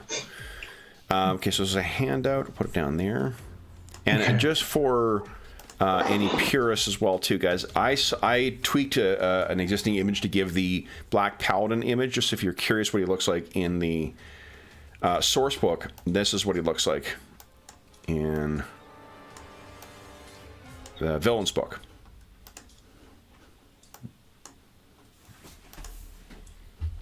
Oh, cool. Yeah, it's a really neat character. So then, guys, it won't take you. What is your? I was going to check your speed, your non-combat flying speed there, or hard point. It's under powers. Yeah. Under the core. Yeah, it's on the first tab. Yeah. So flight is 80 meters, which I think is what is your jumping, Timberline? Yeah, that's my horizontal leaping non-combat. Is 80? Yeah. Okay, so I nice. can leap pretty far. Like I can kind of jump around on top. Yeah, of so you can sort of keep along. Yeah, if you guys want to patrol together. I mean, 80 meters is pretty crazy. So I was going to check the. There's a speed. Where's my champions book? Right here. There's a speed conversion in here that tells you how fast stuff is. So you don't have to do the math in like miles an hour or kilometers an hour. Let's see, movement. Okay, here we go. Game scale.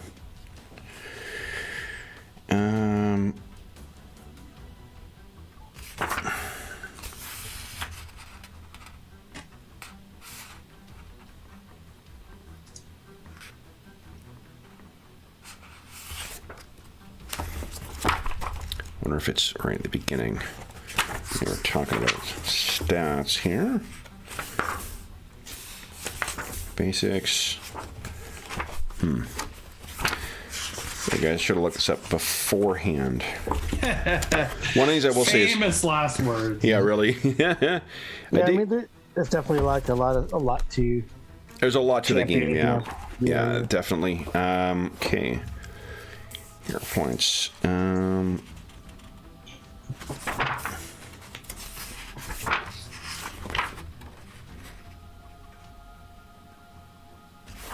Okay, 164. I will say that the reference, the index for hero and the hero books and champions are amazing. Very, very comprehensive. Yeah, I have to look through them all. I've done the bundles of holding on them. Yeah. So. They're great. Champions Complete is a different system, right? No, it's a 6th edition, just it's streamlined a little bit. They take some, take a couple things out. And they, like, there's a couple powers I believe that are missing, but nothing, like, it's a remarkably comprehensive RPG. I rarely have to go to what do you call it, to the 5th edition books or 6th edition books, which. Oh boy, sorry guys. I wouldn't normally worry about looking up the actual speed, but I think it's gonna be pretty easy to find in these core books 188. That's crazy. I didn't know you could leap like as fast as I fly. That's kind of funny. Yeah, that's sort of his superhuman movement is like jumping around. Yeah. Okay. Movement right here. And let's see here.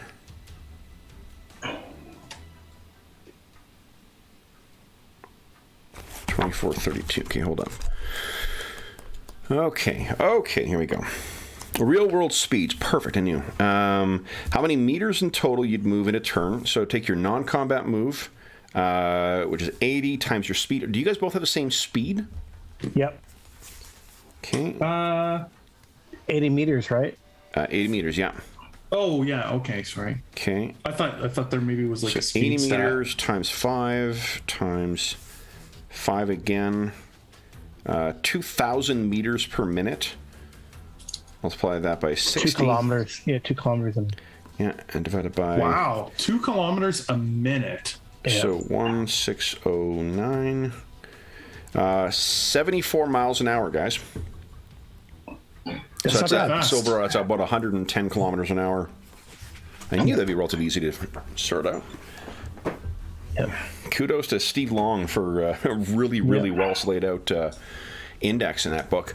So yeah, like the reason I want to know is it's going to take you guys like the distance here. Let's see here. This is about 6.6 to make 10. So to get down to this area here, that's about 4 times that. So it's about 40 kilometers.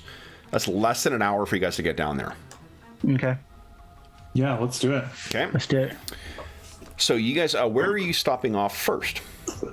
Did you want to stop off where they found Morris's body? No, if anything, I think like Sylvia. I think Tanya Morris seems so out. I mean, Oh yeah, she was fish out of the water, right? Yeah. Okay. So I mean,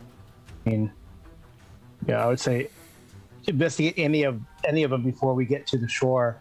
Then I would say Sure. Sylvia Blast. So why don't you guys? It's up to you, Timberline. Yeah, what do you think, Timberline? Yeah, let's check her out. Let's start down there. I mean, I like your idea that could be like a triangulation right there. Yeah. You know, even starting in the middle area of that, like. Oh yeah, like unreasonable. Right there or something. Yeah. Okay. So if you head down, what you guys? I would say like fly down, like along the shore because of the, the forensic evidence suggests shoreline, and then and then kind of move in. I like that. Yeah. So like so maybe like on the shore of the like space between the two inlets there, the little like here, and then move in. Right. Yeah. I don't know how to do the like drop the arrow and make. No, that's good. Yeah. I see where you're saying. And then like that. Yeah. From the little nose of the little face there, if it's like a nose the little and a chin. Yeah. Okay. If that were like some sort of monster that's buried under there, it'd be the face, the antenna of the giant, centipede monster. Love it. All right, so I can get rid of that to make this a less busy screen. So then what you guys do is head off along there.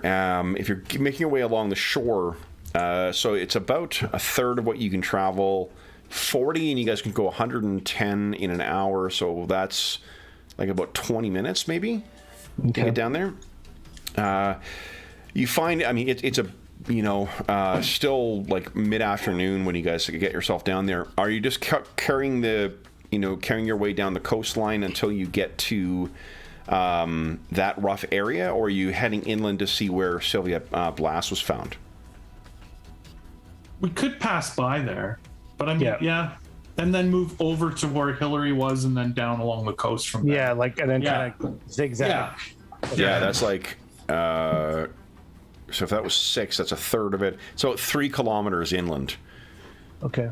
So what'd you say? Like in a minute, you can travel that? So, Yeah, a minute and a half or whatever that is. Minute and a half.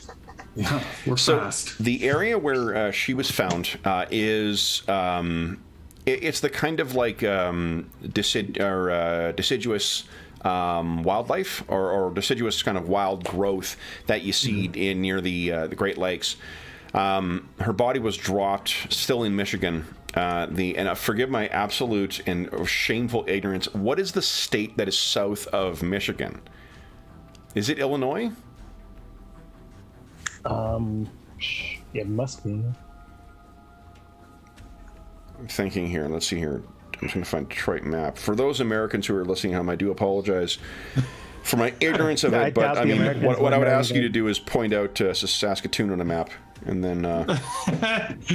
Yeah, where is? I'll feel Detroit's like Michigan, Detroit. It is Indiana. Nope. Yeah, Indiana. Yeah, it is. It is Indiana. Unlike Erie, or it could be Ohio. It might be Ohio. Ohio. Okay, yeah, no, that looks like right. Yeah, because that's got to be Toledo, a little further south down there. Yeah, it is. Okay, great. Okay, cool. So any Ohio listeners, I do apologize for not being aware of where your border with Michigan starts. It's a weird map. It doesn't show it. It's in weird yeah, it's a very strange little bit. Oh, I didn't recognize, like, I've actually been near here. Like, I've been to not Amherstburg, but to the south and a little further to the east and then down. There's a place called Peely Island, which is like where a ton of great wineries are in Ontario. Yeah, I forget that, like, some of Ontario dips like it's down into engulfed by Michigan and yeah, it's weird. And New York, right? And and Ohio, right, surrounded. All right. Anyway. So what you find as you get down a little further down the river, you see there are also like a wide variety of cabins and such that you're seeing along the river. Apart from some small towns, as you're making your way south, there's also just a gorgeous amount of different degrees of condition, I suppose, for the different cabins. There's some beautiful, massive buildings and some smaller, riverside or lakeside cabins. But you're sort of just barely into Lake Erie when you cut inland, and it takes you very little time to reach. I think at Hardpoint, you're able to cross-reference the sort of like the locating indicators for where her body was actually found from the police report. Oh, okay. So you're able to really pinpoint precisely where she is. Would you guys each kindly give us a perception check? I don't think either of you have any kind of skills or whatnot that boost that, or any specific abilities. Hardpoint, you might actually. Do you have any? Do your powers give you any bonuses? I don't. I mean, I have heat sensors and night sight sensors. Okay. It does not look like I have any. Nothing. It just gives a flat bonus or like telescope or anything that. Okay. So, Timberline, great roll. Holy smokes. So there's skills, perception? No, it's actually, you rolled presence, Timberline, not perception. I think perception is right at the bottom of the character sheet. Perception is there. Yeah, you're right. Yeah, I think it's an intelligence roll, from what I remember. Yeah, there we go. Oh, there it is. Okay. Yeah, got it. Awesome. Okay, nice. So as you guys land, perhaps unsurprisingly, like for one, there still is police tape up in here, but would there be? She was the first victim, so probably not. 4 weeks out. I thought Tanya Morris was the first. Oh, Tanya Morris was the first one. Right. Yeah. Blass was she? Yeah, Blass was the one who fought back, who was the second victim. Right. So what? Maybe that's we're being thrown off because we're thinking of one animal and it could be like demons. Okay. Black Paladin is known to have sorceress abilities for sure, including summoning demons other than Darkling. Right. And he has that pact with a demon called, or archdemon called Baphomet. Okay. So I guess the one thing you would feel out here is quite alone.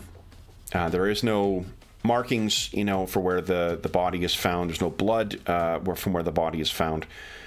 But I think you could maybe pick up, well, I guess what there is as you guys land here, that is maybe the only indicator that there may have been anything decaying here. There are a fairly large cluster of crows here. The hard point, you beat your perception roll by 5 or more. Yep. The one thing you think of as I think, well, you guys are both same speeds. You probably arrive almost at the exact same time. Yeah. As these crows kind of take off into the air and begin kind of circling a little above, there is something else that I didn't mention about the Black Paladin. His crest is a crow with its head facing to the left. Interesting. These things are circling overhead. What are you guys looking for here? You rolled quite well on the perception roll, so you can feel free to ask. Yeah, I mean, we felt like they were bound. We said there's no blood or else. Why would the crows weren't eating anything? No. And they are circling overhead right now, it seems. Yeah. Do you want me to try to deal with them, Timberline? Do we think these crows are... Yeah, why don't you go investigate up there? See if you can see what they see. I mean, I can't get the bird's eye view like you. Hard point. Yeah. I'll fly up. Not in the middle of them, but I'll fly up and see about their height. See, look around. Yep, you easily fly up. They keep a distance from you. Okay. Or you're much faster than they are, so you could definitely catch them quite easily.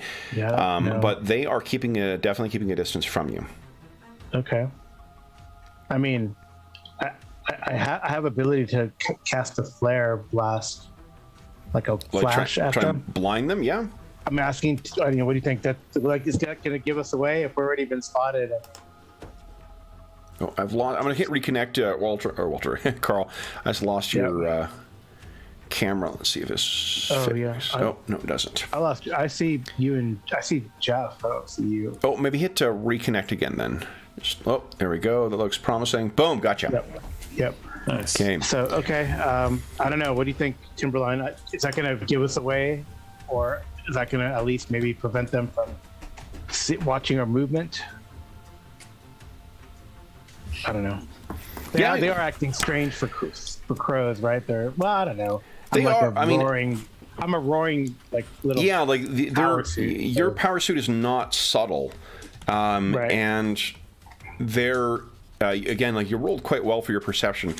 They are definitely you would think they would just fly off somewhere, and they're definitely trying to if you try and move in a little bit, they sort of separate a bit, but then sort of cluster back up and begin sort of circling over the area near where Timberline is. Okay. Well, I'm going to kind of give maybe Timberline some coordinates to if they're circling around something. So maybe look in the middle of where they're circling. It's where you guys are. They were directly above you.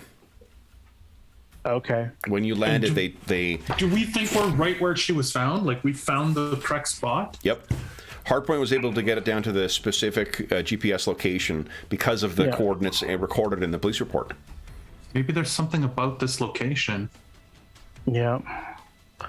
Is there anything strange about this location? Not that you can see or sense.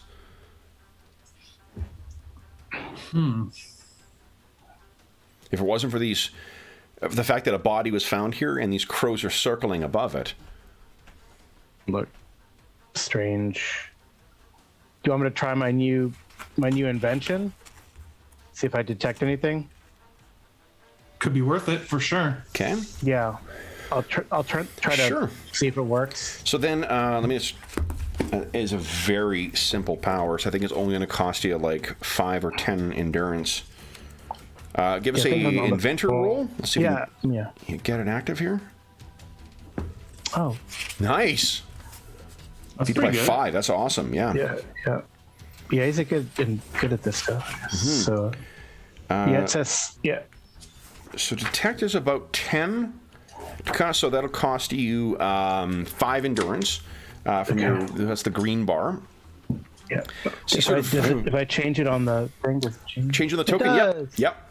I got it linked up, so it'll automatically track back and forth. So what you see is as you activate it, go ahead and give us a perception roll again, please. Okay. I'll treat it as equal to your perception. Nice. Oh, okay. You remember that weird emanations that you saw coming from that substance in there? It is not identical, but it is definitely of the same variety. It's like the whole section, the whole area. No. The crows. Oh. The crows have a distinctly, it is not identical, but it is very, very similar wavelength of magic. Oh, wow.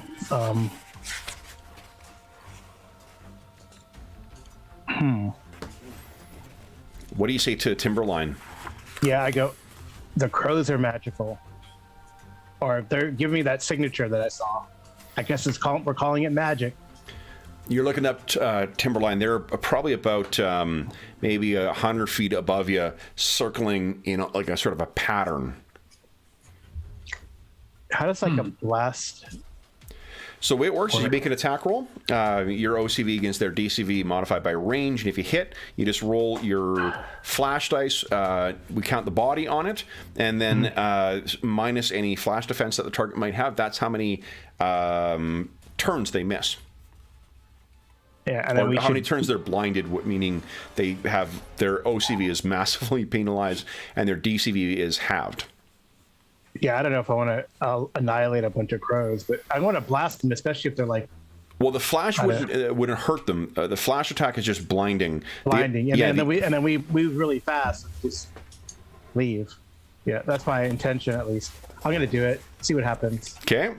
How close do you want to get to the crows before you make your attack? Oh, I don't know. Let me look at the ranges here. Yeah. Where was range? Oh, I saw it. Range is under combat. Yep, and it's on the right, the bottom, like not quite, but mid-ray. Just. Yeah, I'll get within try to get to within 10 meters. 10 meters, okay. It's a -2. I clicked it on there. Yep, and you also have 2 levels in your your battle suits, multi-power, so you can put those in OCV and DCV, whatever you like. So OCV is attack, right? So yes, offensive combat value. Yeah. Yeah. Okay. So if you click both of them, if you click the little toggle so that both those levels are in OCV, it'll automatically add that. And then you can. What do you mean toggles? So you see where underneath the combat maneuvers on your character sheet. See where the under combat. Yeah, on combat. There you go. Underneath the maneuvers. Okay, so you don't want strike toggle. Do you just want to have none? Oh, I'm looking at Timberline. Hold on, I'm looking at Timberline. Oh, yeah, I always have strike. Put 2 OCV. Okay. Yes, so you got it done. Carl, the way you got it set up is perfect. Your combat levels are both in OCV, so it'll automatically. Yeah, they haven't attacked us yet. I mean, I guess I can change that if I need to, right? Exactly. You're doing this as sort of a. They're sort of, if they are sentient or whatever, you're going to be hitting them by surprise, and then we would immediately drop into initiative order, which would start at segment 12. Okay. Okay. So now I hit the site group flash and see what happens. Yeah, let's go ahead. So you. Okay, DCV 5. Fortunately, these things are pretty fucking slow, so that is an easy enough hit. Do they have any flash resistance? They do not, which means 15 rounds of blindness. So what does your flash look like? What do you think it looks like as you discharge this? Yeah, I try to aim for the center, and it's probably looks like a flare, high tech thing. Yeah. And then when it hits, it goes. Okay. All right, so it hits one, and what you see is while you only target one you can build a flare to be an AOE, but yours just targets one thing. Yeah. But the thing is that the whole flock of them, there's about 8 of them. They all react as if they had been affected. The same. They're off. There is not this orderly, rotation of them above. you just and this flash goes off. They're flapping around like mad right now. Oh, I think we should move. I don't think there's anything else we can find here. Maybe let's head towards the center. Like, I mean, I feel like if there's gonna be, there might be more of these things around the other locations. But let's head to here, to the center. Do you want to try that? Sure. Timberline? Yeah. But yeah, now that we got them, like, you know, well, I guess we said, hey, we're here, but at least we won't know which direction we went. So, okay. So you turn. Let's see. Tell me how you're trying to hide yourself then, or are you just trying to make? I know. I mean, I guess if you said there's like deciduous trees, I'm going to try to fly, you know, as like close to the tree line as possible. Yeah, like nape of the earth kind of branches. stuff. Yeah, yeah, sure. Why don't you just give us a dexterity check? And how about you, Timberline? Do you have a way you're and then hardpoint crashed. No, he's yeah, slam. Fortunately, you have very easy to understand rules for colliding. Fortunately, you're not. I mean, this is not your first time doing shit like this. Yeah. You fly right down to the surface of the trees and. Well, I definitely go Timberline. That was really weird. Timberline, how do you leave the scene? One and. Well, whatever direction he goes, I'm gonna move the same way. Like, I think I would run under the tree line. Like, I would try to stay low for sure. What is your non-combat running speed? Non-combat run. Core. It's not crazy fast. It's 24 meters. I mean, I guess it's still pretty fast. 24 is still, yeah. So let's see here. So that's 24 times 25 times 60. Hold on. 24 times 25 times 60. Divided by 1/6. Oh, that also cost me. Yeah, it's like 25 miles an hour. So that's what 35 kilometers an hour. So like it's certainly way faster than a human can run. So if you just want to sprint, along for a bit, Timberline, your leaping is definitely a faster one, but that is more conspicuous. Yeah, I mean, I think I would try to stay out of sight. Okay. So. Yeah, so you're able to keep. Why don't you give us a dexterity check as well? Let's see how. Unless you've got the stealth skill, I don't think Timberline does, but. I mean, I have climbing, which is kind of interesting. Like, I could move away and then climb a tree and try and, But no, I think so. Just dexterity roll. Oh, incredible! Yeah. So I'd even let you with that good of a roll. You could be leaping, and you've got climb. You could be leaping from like tree to tree. To tree, yeah. Yeah, like staying under the tree line, but jumping. Yeah. Cool. Okay. So you guys will be heading. Are you heading directly over land, or are you going to go back to the coast again and then make your way, or the shore? I guess it's a lake, it's not an ocean. The shore, and then making your way along. I think I was just gonna go like. My idea. I don't think we're gonna find anything novel at the next site. TL. I think we should just go like this direction. Yeah. Okay. Like the center of the center of the triangle, which would be like. Yeah. Sort of what we originally thought there. What don't you each give us a perception check once again, please? Okay. And what is the recovery rate? Recovery. Yeah. So you would normally. So I took off the 6 for the flash. That's awesome. What you would do then is just add back on whatever your recovery stat, your rec stat is. You would gain that at the end of each round. So I'm assuming you'd be back up to full endurance as soon as you get a chance to catch your breath. Okay. You can also always take your action on your turn to just get a second win where you get a chance to take a recovery. The downside there is that you're at half DCV then for the round. Oh, interesting. Okay. Yeah. Try and catch your breath leaves you open for potentially getting tuned. You just got to be careful with your timing of it. Okay, so then I think what we'll do then, guys, is each give us... Oh, sorry. Was this your new perception roll here, Timberline? Yeah, it was his new perception. Awesome. Holy shit, by 7. Okay. Oh, both of you guys rolled. Okay, so then Timberline, you were the one who notices it. You guys get out to the shore and you're making your way along. Let me show you what you see here. Let me put this onto the map layer so I can describe your tokens. Let me bring you over. There we go. Get this situated. We'll take our mid-session break in a second here. I'll just Okay. do a creepy reveal here. Because what better way to take a break than stewing over what's about to happen next? Yeah. So guys, Oh. this is what you see on the shore of Lake Erie. This massive old, and this is not the first one of these you've seen. The one thing that is missing from this photograph, the dark water is very accurate. The overcast skies are accurate. What it is missing is a unthinkably large flock of crows that are sitting on the roof of this building. So what you can see, and Timberline, you're the one who sees it, there's still some that are idly circling overhead, but there must be 100 crows that are all resting on the roof of this mansion. What do you say to Hardpoint?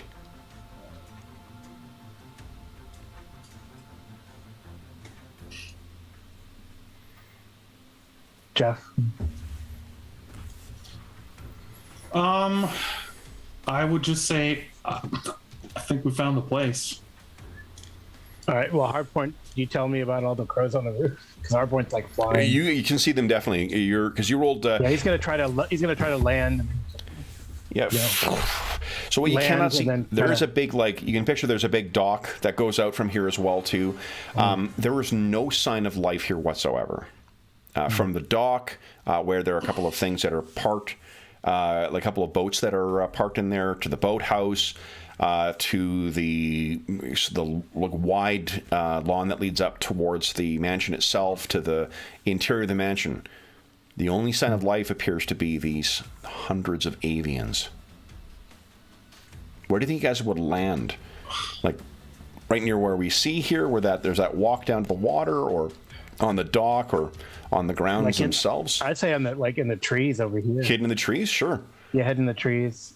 Okay.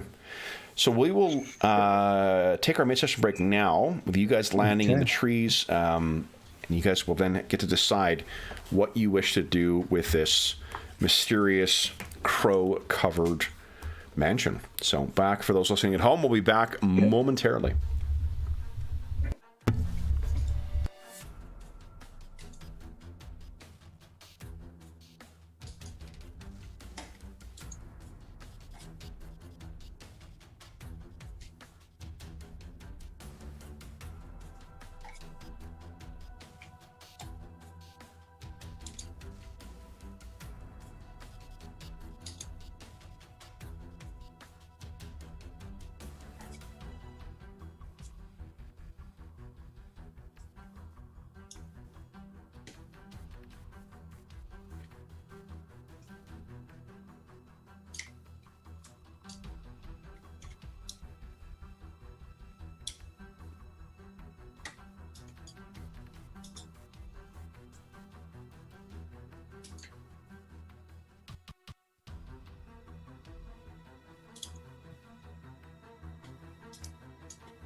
Okay.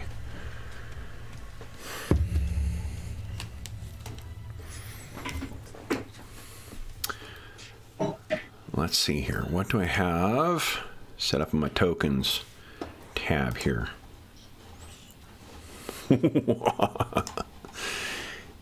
All right. Let's see here. Hey, Brian. Oh, I saw in the chat that you posted the link from Millennium City. Thanks very much for that, too. I've got a copy of Millennium City right... Oh, where is it?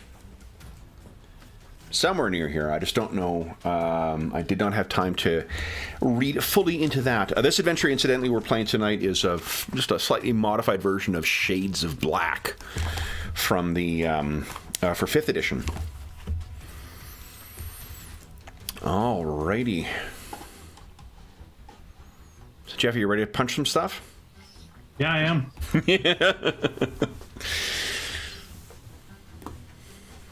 Oh, just one more second, actually. Yeah, for sure. We'll say, hey, everyone else in chat. Who else we got here? Steve, what's going on? I wish I could find a Champions game. I remember buying the game in the early 80s. Nice, yeah. Champions holds a very special place for me because it's one of the ones that I stumbled across. Like we bought a secondhand copy, or my parents bought a secondhand copy for myself of the original box set when I was starting a road trip. So I got to spend an entire, drive across the Canadian prairies reading Champions for the first time. And that first edition is what just fucking sold me on the game. And I've been a massive fan ever since. Don, what's going on? Oh, thanks, Don. I'm forgiven. Much appreciated. Indiana is east of Illinois. Oh, okay, got it. Got it. Yeah, it's... what do you call it? The house looks great. I'd be glad to live there. Yeah, I agree, Andrew. It is, although I mean, it is infested with a perhaps 9th century demonic knight and his evil enchantress sidekick. Andrew's in chat, Jeff, and he said the place looks nice to live. I wanted to give proper context in case he missed. It does look nice to live. Yeah. So. You guys land in the bushes. What do you guys wish to do next? It's probably getting like later afternoon right now, and apart from the overcast skies and the huge amount of birds that are on the roof, doesn't seem to be, the place doesn't seem to be occupied at all. What are you doing? Now, the other thing I'll mention too, remember, you can feel free to make use of any modern devices or whatnot that you would think. This takes place in 2022. You have the whole host of knowledge and a camera, the whole host of human knowledge and a camera and videos and whatnot available, in the palm of your hand. So please feel free to take advantage of that as well as whatever your character can do. Yeah, I mean, I don't know. I guess I think it could just sneak up there, right? I mean, it's not easy to sneak up with all these stupid crows here. I know.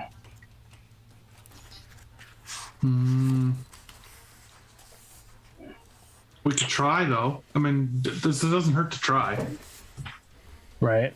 We just got to be ready, if we're spotted, to just turn on a dime from stealth to hit them fast. I think hard point. Yeah.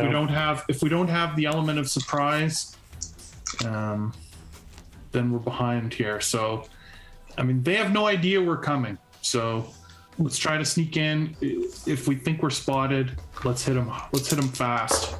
Okay. Okay. So, Right. I can't remember, do either of you guys have the stealth skill? No. Okay, so I think what you're rolling then is, I'm just gonna double check. I think it's 8 or less is when you're not trained in something. Which is, I mean, on a 3d6 is what you're rolling, 3d6. so it's not a horrible, chance. It's not great. It's not impossible, but it's not easy. Let me double check here. It's quite a ways down the bell curve, actually.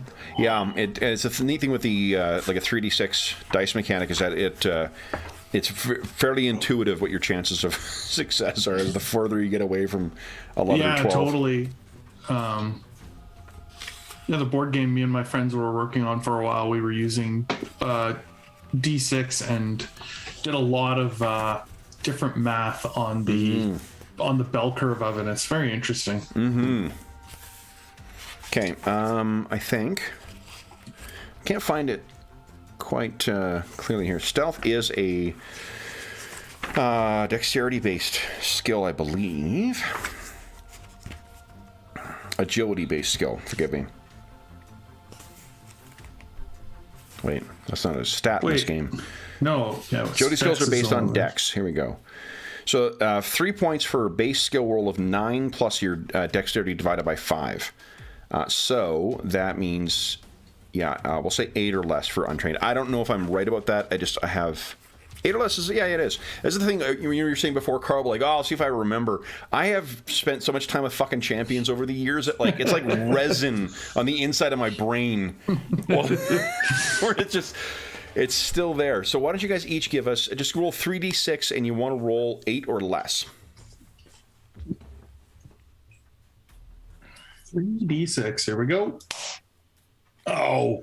Now you guys both have luck though. Hardpoint, however, is not. What do you think reflects that just terrible result there, Hardpoint? I don't know. It just the sun, the sun comes. I mean, the clouds part and the sun hits. The rays of the sun from the west hit. It just shines. And there's a reflection. What we see is crows are like there's all those reflects crows off up the there. water, reflects off them. So we see one shiny. first. You failed Timberline, but not like terribly. So you guys are about, we'll say, maybe about 25 meters away from the house itself. You've started making your way across. You're going from bush to bush. I'm assuming you're trying to keep yourself as hidden as possible. It's when you get out in kind of the open to try and maybe, I'm not sure if your plan was to look through windows or whatever else, but there is exactly like you say, Carl, there's a shaft of light that comes out and you insisted on polishing that fucking armor every time, so it just reflects off, and there is the sound of 100 crows leaping into the air is one you will not soon forget. And I think what we'll do, guys, is allow me to just start. I don't have an actual battle map for this particular encounter, so we're gonna do theater of the mind with this. So we'll just have to try and judge that way, but give me a second here. We'll see how successful this will be. What I need to do is use the API to add your characters in here. HT, come on, baby, work. Yeah, love it. And for Timberline, come on. What did I was it? HT? No, exclamation mark. HT dash add. Yeah, love it. And there was a code to put them in combat and to start the initiative order. Someone put it in chat I forgot last time. to clear your previous ones out as well too, and I forgot to clear all the mysterious. Let me do this again here. I'm going to clear everyone, remove all turns. There we go. All right, let's try this one more time here. Because it should have actually started you on number 12, and it automatically sorts you by dexterity, which I forgot. HT dash add. Come on, work for me. Yes. Oh, I love it when tech works. I've had issues with the API before, which I think is just look at that. Oh man, it is for a game that's as complex as this, having something do the sorting of all our actions for us. Yep. Makes me so happy. Now I need to grab one thing and add it in. So as the crows go to, now is this going to screw up things? Hopefully not. Let's do this. Over to tokens. I need you and you. Oh, not all three of you, just you two. There we go. So maybe just, if you want to maintain some surprise here, guys, don't scroll way down. Oh, okay. I can actually just make the tokens real tiny and then just make them bigger as they're revealed. But I will add one of them in here. Oh, I just need to put her dexterity. Sorry, guys. I actually made a note for myself to add dex in when I set these up, and I completely forgot. I was too excited for today's session. All right, so, but I wasn't too excited to mark the pages, so I can at least look that very quickly. 18, 26, okay.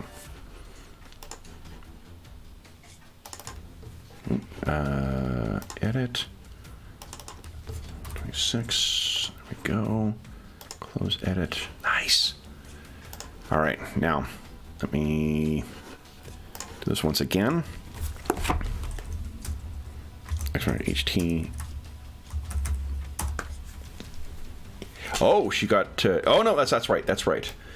Fabulous. Let me go down to round 12. You're right, Jeff. There is actually an API that'll start us on round 12, but I can just also zoom us up there. Yeah. But here's what happens, guys: is these things take up into the sky.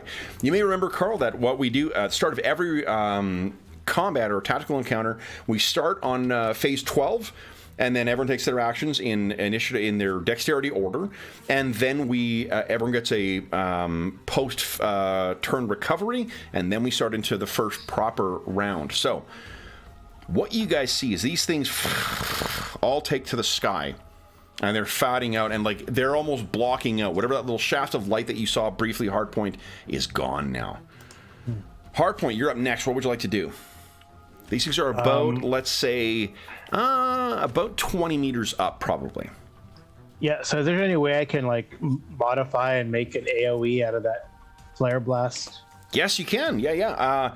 I mean, it depends on how much area. The thing is, the bigger the range is, just like, and I know you know this, Carl, but it's for this edification of Jeff and for those who listen at home. What you're able to do with Stunting of Power is just respend the points that you have in it.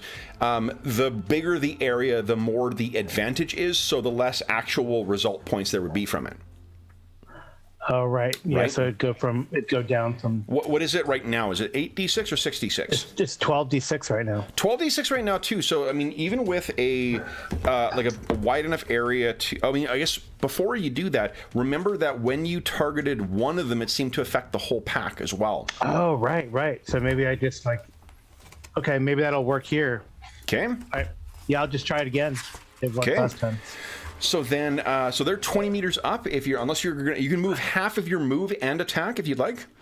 So I'm gonna move into the air, and so at least I can get within 10 meters. Oh no, my move is like stupid. Your move's your flying is 40, I think. Right? Your combat move is a 40. My combat move is 40. Yeah. Yeah. So you can move 20 meters. You could fly right up into fucking, square to square with them if you want. Yeah. How do I have sight protection? I mean, you're never affected by your own powers unless you've got a disadvantage that says that. Okay. And remember, it only targets one target right now. If you did an AoE or an explosive version of it, you potentially could get caught in it. Yeah. Yeah. Okay. All right. So I'm gonna fly up to them then. Okay. I'm gonna stay 10 meters away, so I'll just fly 10 meters up. Okay. And take up -2. Yeah. And you got your levels. Are they in OCV or DCV? Can I split them? I can split them, right? Absolutely. Yeah. If these things attack. Yeah. All right, so I'll split them, and then I'll hit the power, right? Yep. So, here. Okay. DCV, so that does hit it. All right, so there is a flash, and they all seem to be scattering, and in the same disorganized way that you saw before. That seemed to be remarkably effective. Timberline, Okay. what are you doing? Well, we're discovered, so I'm gonna book it to this mansion Okay. to try and get inside quickly, or get right to the grounds anyway. Like, Okay. you know. So it's 20 meters to get to the, or 25 meters to get to the actual mansion itself. Okay, and my combat run is 12. So you can move your non-combat. I just believe what it means is it halves your DCV.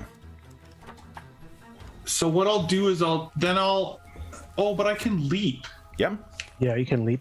Yeah, I can leap there because I can combat leap 40 meters. Okay. So I could do 25, no problem. Yep. And just sort of land right at the door. Okay. Whoa. Then end of segment 12, wherever post 12 recovery. So gain your stun and endurance back equal to your recovery stat. So do I just hit recover? Is that what it does? No. Don't. That automated bit doesn't work. You just have to manually add back into your token. Where's our recovery stat? Rank. I found it. Okay, perfect. All right, so then it is this thing's turn. So let's see here. You rolled 13 for your stun effects. So let me make sure I track that. All right, so these birds are still screeching, and you hear from within the building, there is a woman's voice that screams out in fury and agony. Let me see. That's pretty great. When you have a power that allows you to see through animals and they get stunned, dang. That is a bad effect for you. All right. So yeah, you can hear a screech from within, and then you hear a much louder roar from somewhere within as well. And let me once more add something to here. Shit. Yes. All right. Oh. So that was whoever is inside the building. She has had her turn. Hardpoint, you're up next. What are you doing? These birds seem to be still blinded.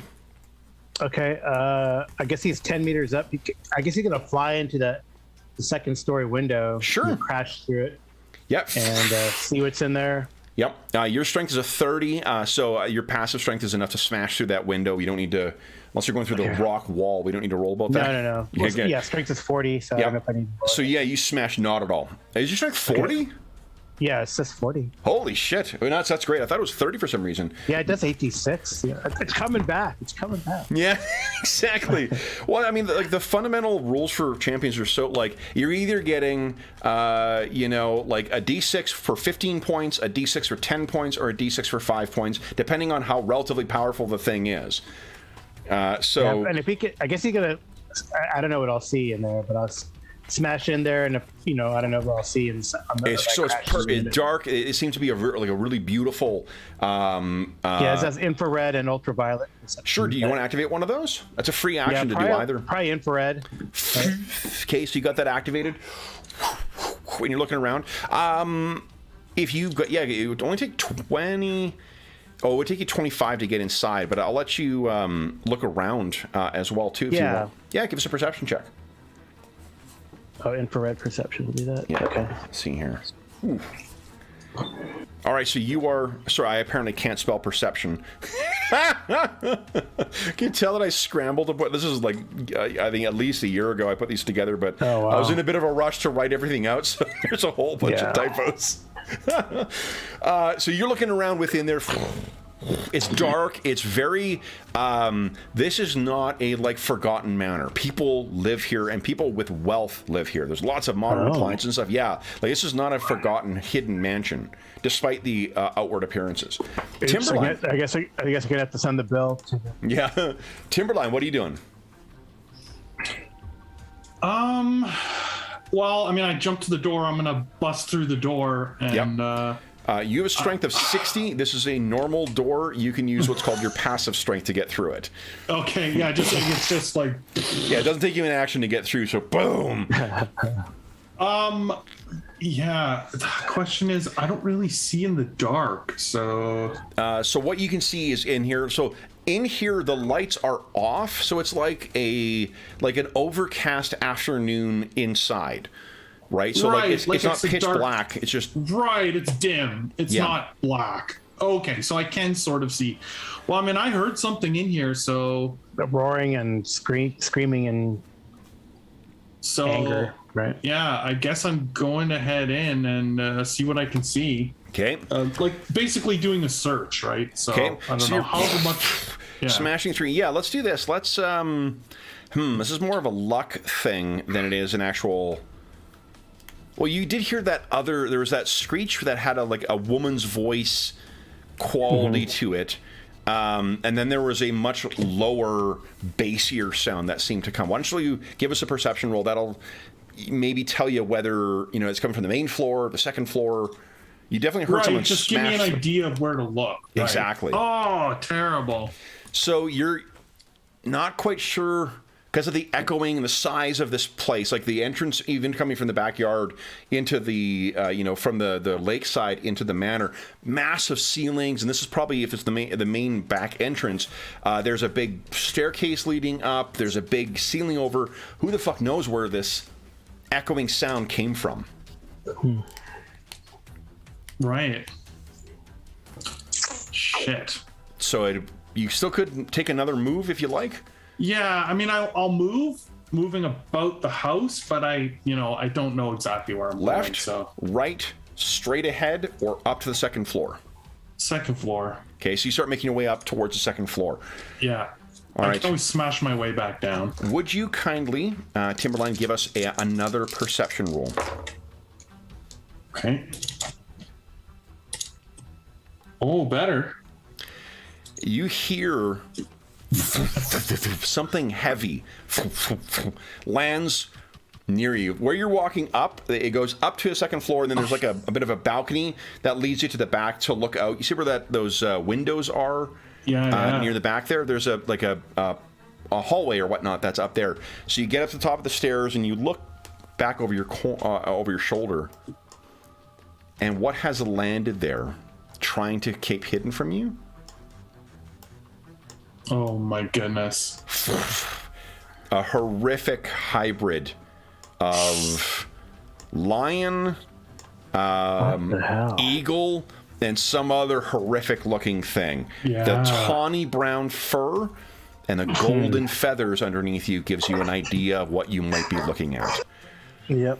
When you look over, it realizes that you've seen it, and it kind of screeches at you. Then it is someone else's turn who is still blind. So another countdown. Which window did I crash in, I guess? I think you crashed, or at least what I was picturing, because you guys landed over here, is that you sort of crashed in right around here. Okay. Is that what you were thinking, Carl? Sure, that's fine. That's Okay. fine. I mean, if you were thinking otherwise, it's more important the way you pictured it and just making sure I've got it clear in my head. So if you were thinking more here or like up here, I'm fine with either of those. Yeah, I feel like where you put in. I'll roll a d6. I'll roll a d6. Sure. So the 1, 2, 3, so it's still the second floor, right? 1, still 2, 3, second floor, the yeah. windows on the far left. 4, 5, 6, the kind of the bay windows there. Okay.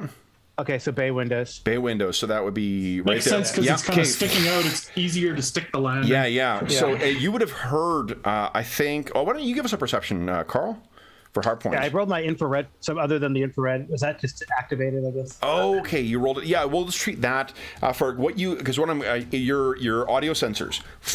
You heard something large, and then you heard something large land, and then something screech at. That's probably about.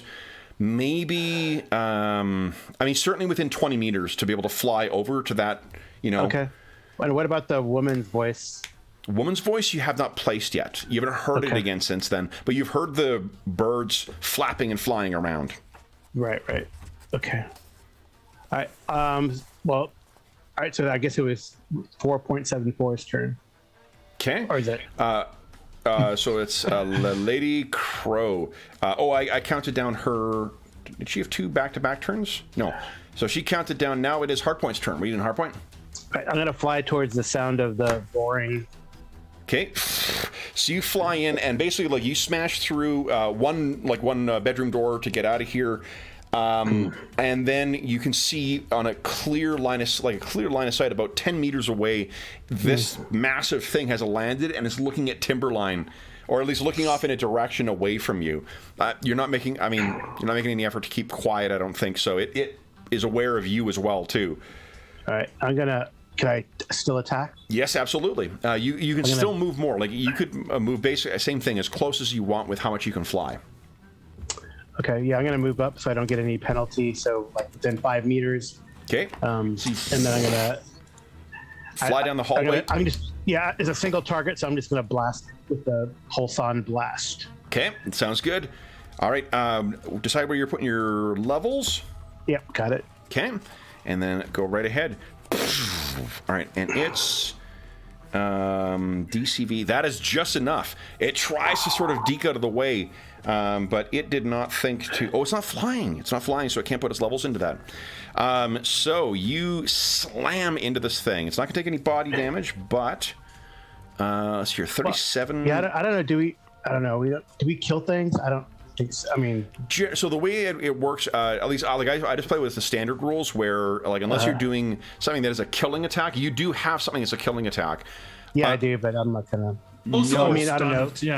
Yeah, and I don't know if you guys have the code versus killing on your character sheets, but you know, the Marvel movies are a lot, and the DC movies in particular are a lot more forgiving of killing in comic book stuff than what the comic books traditionally are. But I leave it to you. I'm just going to go until otherwise. Like, you know, I think if, like, for example, if Black Paladin breaks out that sword and starts slicing through me or my buddy, then sure. Absolutely. Okay, and from what I took out the endurance. So that is so mark off. I think it's 6 endurance for you. Mm-hmm. And your flight is free. So that is 37 stun. It means he takes 12 points of stun, which is not greater than his constitution, so he doesn't have to worry about stun. So you hammer this thing. What does your pulse on blast look like? Yeah, I think it's going to be like this kind of you can hear like what we're up, and then you kind of fire it's like a 2-hand blast. It's like this white energy that shoots out. Love it. So hammers into this thing in the side. So Timberline, you see it blasted from the side, and you recognize those white pulse on blasts. Hardpoint is backing you up here. Timberline, what are you doing? I'm just gonna strike this thing, I think, as best I can. Okay. So it's easily within your leap distance. So if you want to leap up to engage the sucker. Yeah, and then I'm going to and decide where you're putting your levels and whether there's a maneuver you want to do. I'm going to do damage class. I think I'm just going to punch this thing the first round. Okay. Just try and see how tough it is. Under powers, unarmed attack, right? Yep. Okay, it hits DCV 10, so that is a really good hit.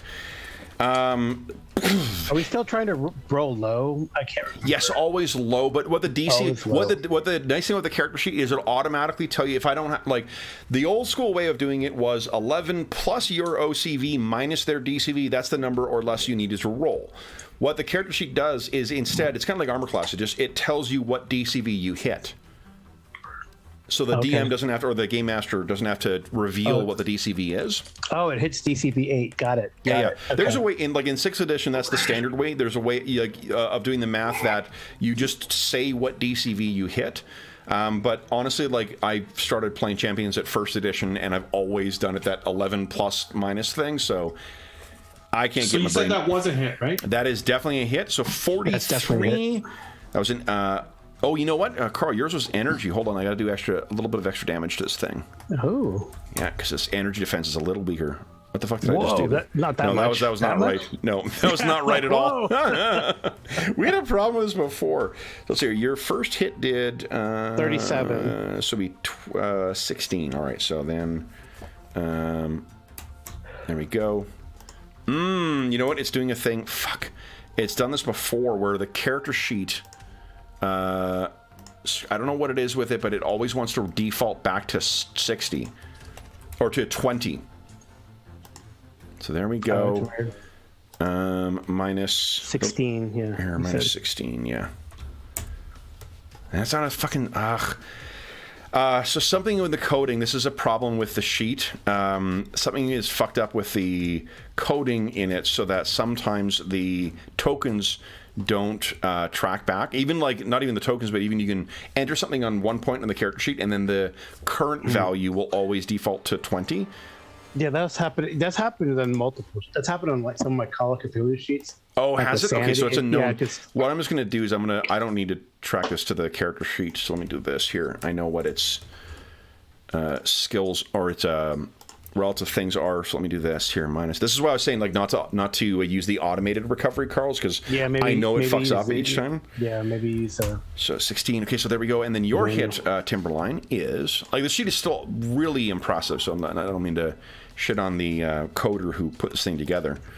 Yeah, it's a very nice sheet, though. Definitely. Okay, so then 25. So that means that is 18 points. Wow, big hit.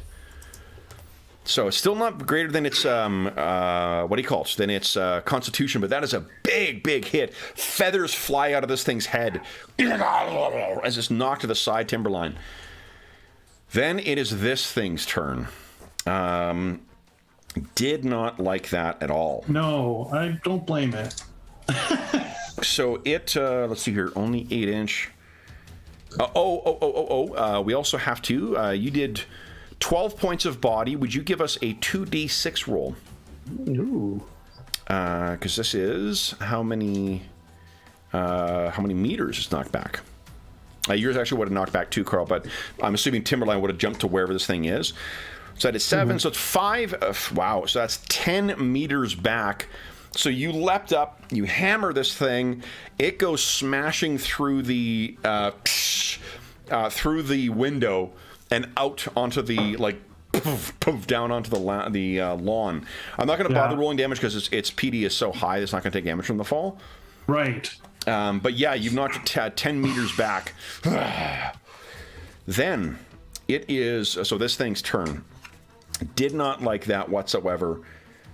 So it leaps into the air, flies up to being about 4 meters away from you, and then its wings suddenly sweep in. And let's see here. So I need to make, it's an area effect. So you're really kind of unfortunately hit by this, but there's some good news and some bad news. So the good news is it does no damage.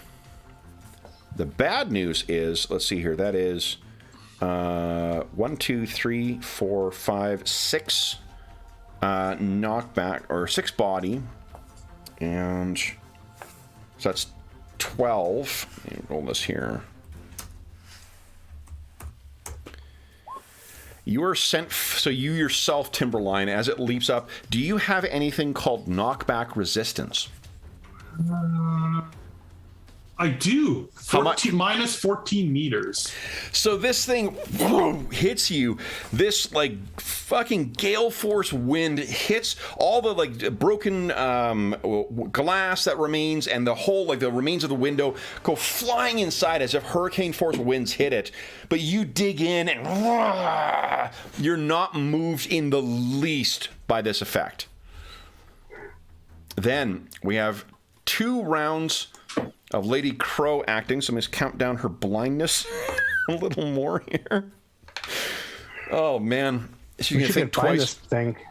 It was just really bad circumstances for her. She has no... in the 6th edition, like, a lot of things have flash resistance. She does not have any whatsoever and happened to be looking through the crows when you hit it, so it was not good. That's Hardpoint, you're up next. What are you doing? I can still see the griffin, right? Or it kind of got knocked back and it flew back in. Yeah, you were like 5 meters away from it, and then it is about 5 meters out. So you're, within 6 meters of it right now.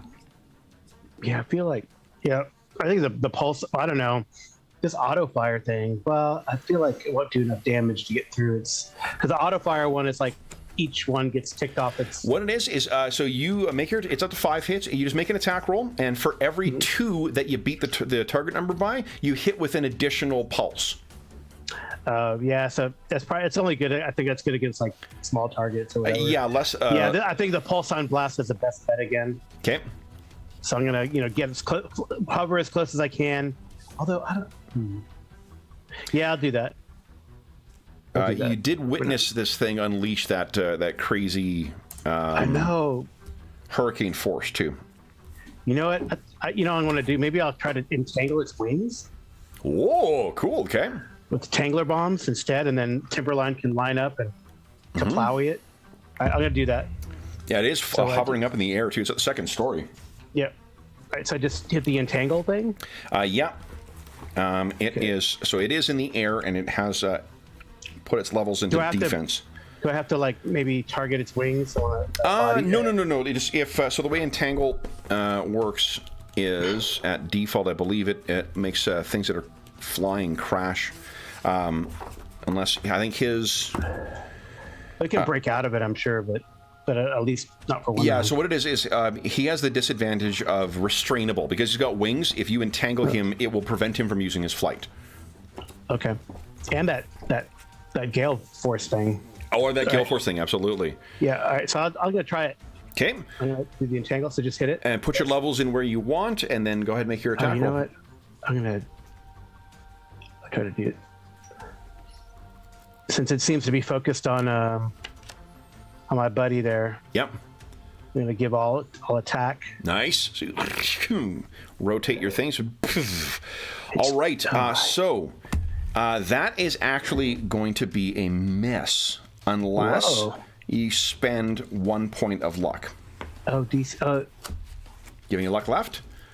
Yeah, I do. I will spend 1 point of luck. Yeah. Okay. So how can you tell? Because this is DCV 10. DCV 10, and I know myself what it's it has a base DCV, and then it put levels into defense because it didn't want to get hit again. Yeah. Yeah. Okay, so, sorry. No problem. When I put my points into my DC, the 1/2 DC. Yep. What does that do again? Increases damage class. Every 2 levels that you put in there, it increases the damage class. So it'll add 1d6 if it's one like your strength or your punch or whatever. So when I put all 4 in there, I should have rolled 2 extra d6 on damage? Correct. It should have rolled that automatically for you. I think it did. I think you rolled like 10d6. Yeah, I rolled 12, but I think that is my 9, punch. 10, 11, 12. Yeah, your normal punch should have been 12. So I just was doing the math on that, and I just looked, and 2, 3, 4, 5, 6, 7, 8, 9, 10, 11, 12. Yeah, it should have been. Did you have the damage class toggled on both of them?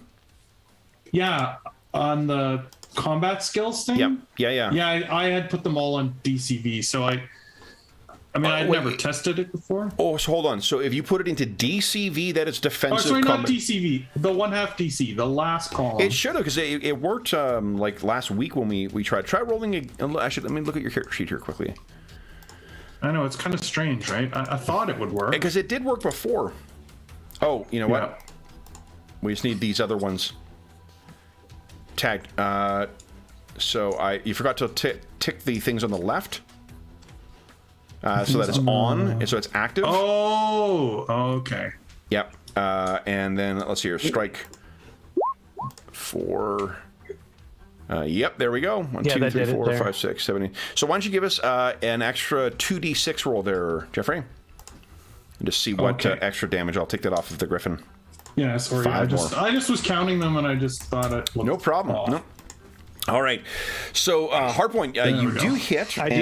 I do. Yeah, I'll use the 1 point of luck. You got 1 point of luck. Okay. So this entangles this thing. Now let's see here. It you said your entangle is a tangled balls 1, 2, 3, 4, 5, 6. So it is a 6 PD 6 ED for them to escape. Okay. So that's the defense that they have, and the number you rolled there, what is it, 20 or 7 is the body of it. That's how much damage they have to do, and it's got a PD of 6. Okay. So it means it subtracts 6. It needs to use killing attack against it, or just a regular attack and count the body damage. All right, and it falls. It's too tough to take damage from a fall from this height, but it does hit the ground. It will not be able to use the its flight until it frees itself. All right, Timberline. Oh, and also one thing I checked: you cannot move after you attack. Attack is always the last thing you do in your phase. Okay. Okay. So you can move and attack, but you can't attack him. Correct. Yeah. All right, Timberline. What are you doing? So he's now outside on the ground. I should say there is one exception to that. That is a move by maneuver. Yeah, I was gonna say I can Can I do the move through attack? I don't think so. Only because you're like he's on the ground, you're on the up. I don't think you can leap down. Okay. Right? Like if you had a flight maneuver, then yes, I'd agree with that. But the jump, I don't know. Yeah. Okay. So, well, I will. Well, you can definitely safely leap down onto him and then attack if you like. Yeah, I'll essentially just like do that, like do a. Sure. I don't know what you'd call it, like a jump down onto him attack. Flying tackle, your ex-CFL days really playing and role here. Totally. Okay. CFL drop attack here. Likewise, you are pretty fucking tough, so you're not going to take any damage from this. So then powers, unarmed attack. Okay. Whoa. So I have to spend a luck to hit. Now, because he is entangled, I think... No. He did have his levels into it, but I think when you're entangled, you're at half DCV. Most of the time, a character may target and entangle specifically. No. Let's see here. It's usually half DCV. 0 DCV is if you're not mobile at all. So maybe it's that. Let's see here.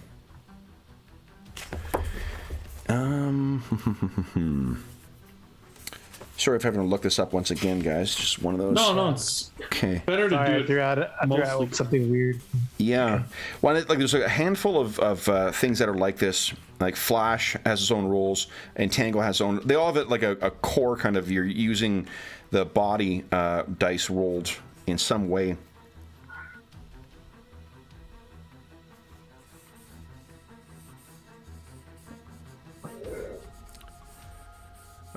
He's at half.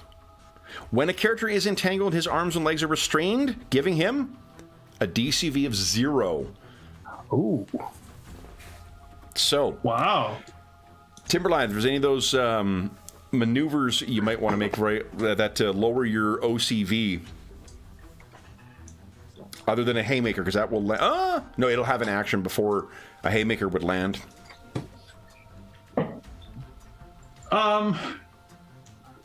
No, I'm happy with just the strike. I think we're just trying You get you get the extra damage anyway, right? So Yeah.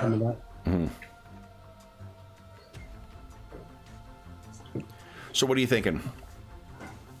Oh, is that your attack roll, or did I roll Yeah, that was my attack roll. Yeah. Okay, nice. I already made it. Yeah, so you leap, hammer down on this thing. It added the extra 2 dice too. Excellent. Yeah, because the check box is 48, checked now. and I think his DCV is or PD is a 25. So that is a solid hit. 23. Oh man, he's actually minus 25. He is stunned. Yes, that's what I was hoping for. Not quite down yet, but is definitely stunned, which means he will have to spend his round recovering. His recovery is a 20, so we'll bring him back up. So yeah, you hit this thing. Unfortunately, because he has to spend a full round recovering, it means he's not able to escape. So then we go to Lady Crow. Now, I'm going to take a look here and see if there's... She screams out because she can sense what's happening to the griffin. And those crows that were cawing and whatever else over your head...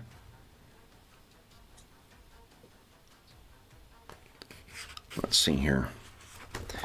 They come flying down.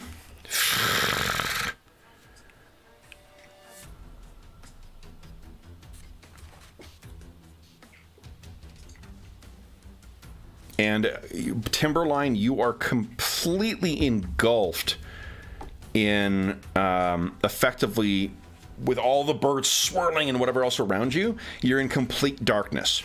So your sight and hearing are completely blinded right now. Okay. So I'm basically blind and deaf. Yeah, exactly. You're blind and deaf right now.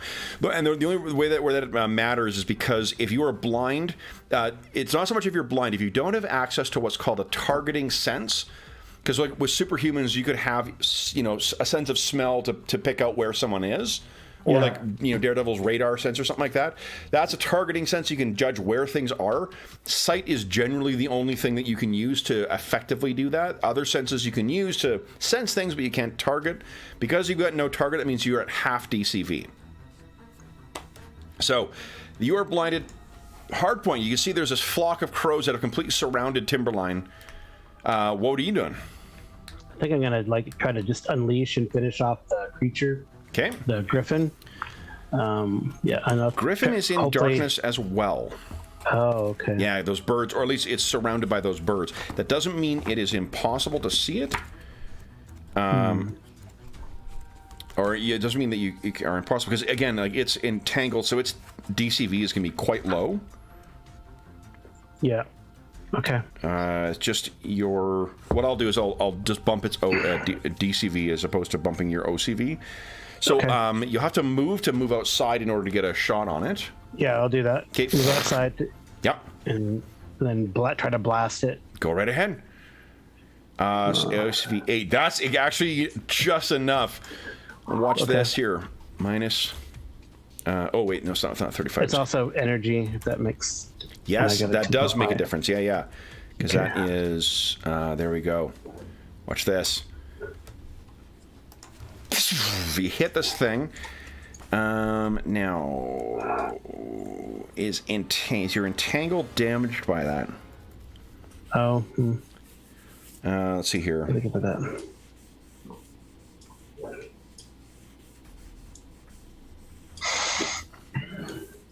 Because I'm wondering if it's a. Yeah. So.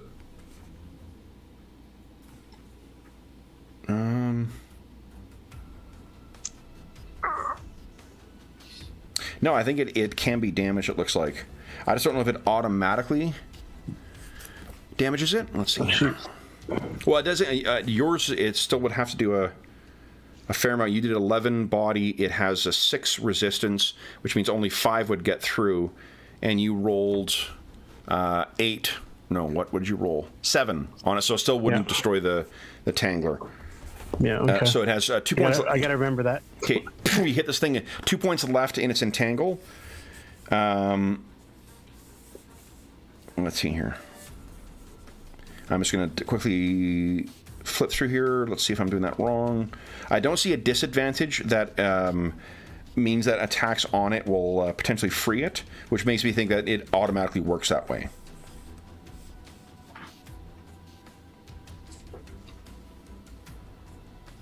The hell was that? Yeah, okay, here we go. If the entangled character is attacked, the entangle takes damage from the attack first. Okay. So, actually, between the 2 attacks you guys had on you, it is now free. Because there will be enough damage between the 2 of them. But it doesn't reduce the stun damage that you guys... Oh, it reduces by 6. Shit. So I'll give 6 back to this from that, and 6 back from your blast. But it would only be your blast hardpoint that actually frees it. So we don't have to go back. All right. Then it is... So you blast that thing. Timberline. You are surrounded by these things. You're in pitch blackness. But you can hear this thing screech.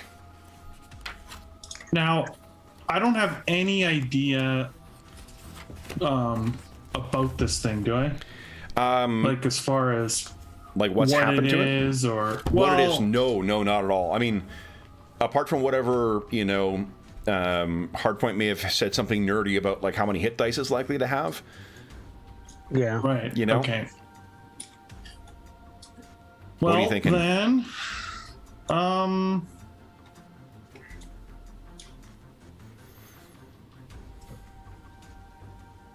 I think I would leap out of this pile of crows. Yep. That's, Where do you want to blinding. land? I mean, I'm going to try to jump back towards the house. I'm assuming I don't have a perfect idea, but I must have some idea. Yeah, back even on the roof or wherever, like just back at the house. Yeah, so you easily, like, you don't need to see, you remember where you were. Right. So yeah, you land on the roof where all those crows were before. Shingle's going to go by, shattered, and slip off the roof from where you land. That's only like a half phase action, so you could still take an action if you like. So I want to roll to like what's the word I'm looking for?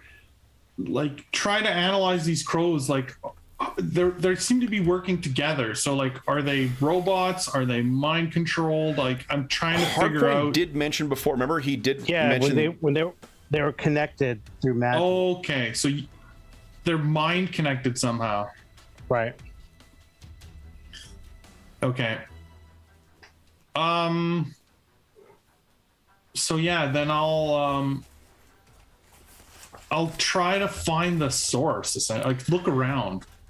Sure. Give us a I want to perception. search essentially for what the fuck's controlling this. Yeah. So you look, see if you can spot something. Go ahead and give us a perception roll. Yeah. That's what I'm concerned about. Yeah.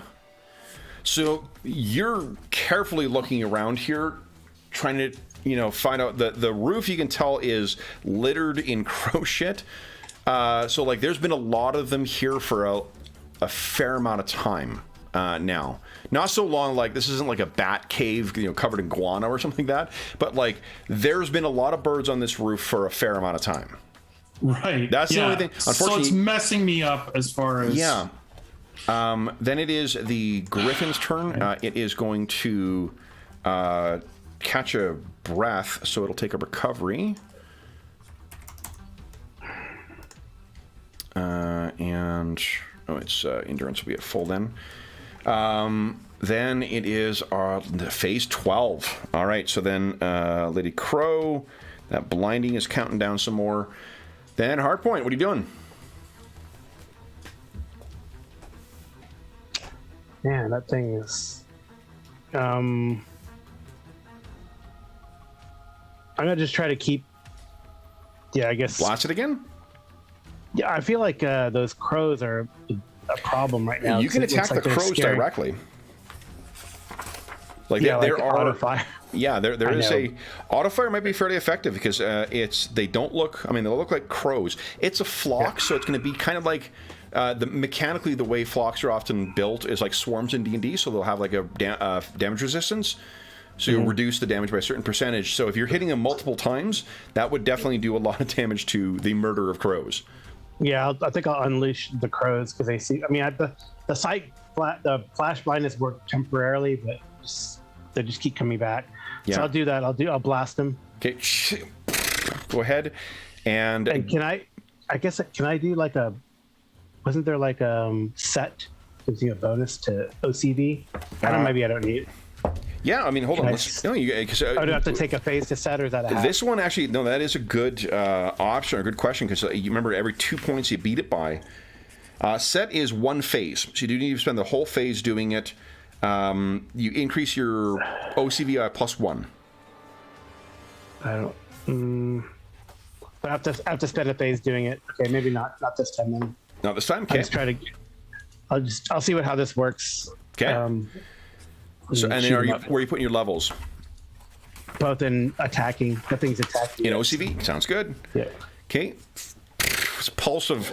Ooh, nice shot. You hit. Let's see here. 1, 2, 3.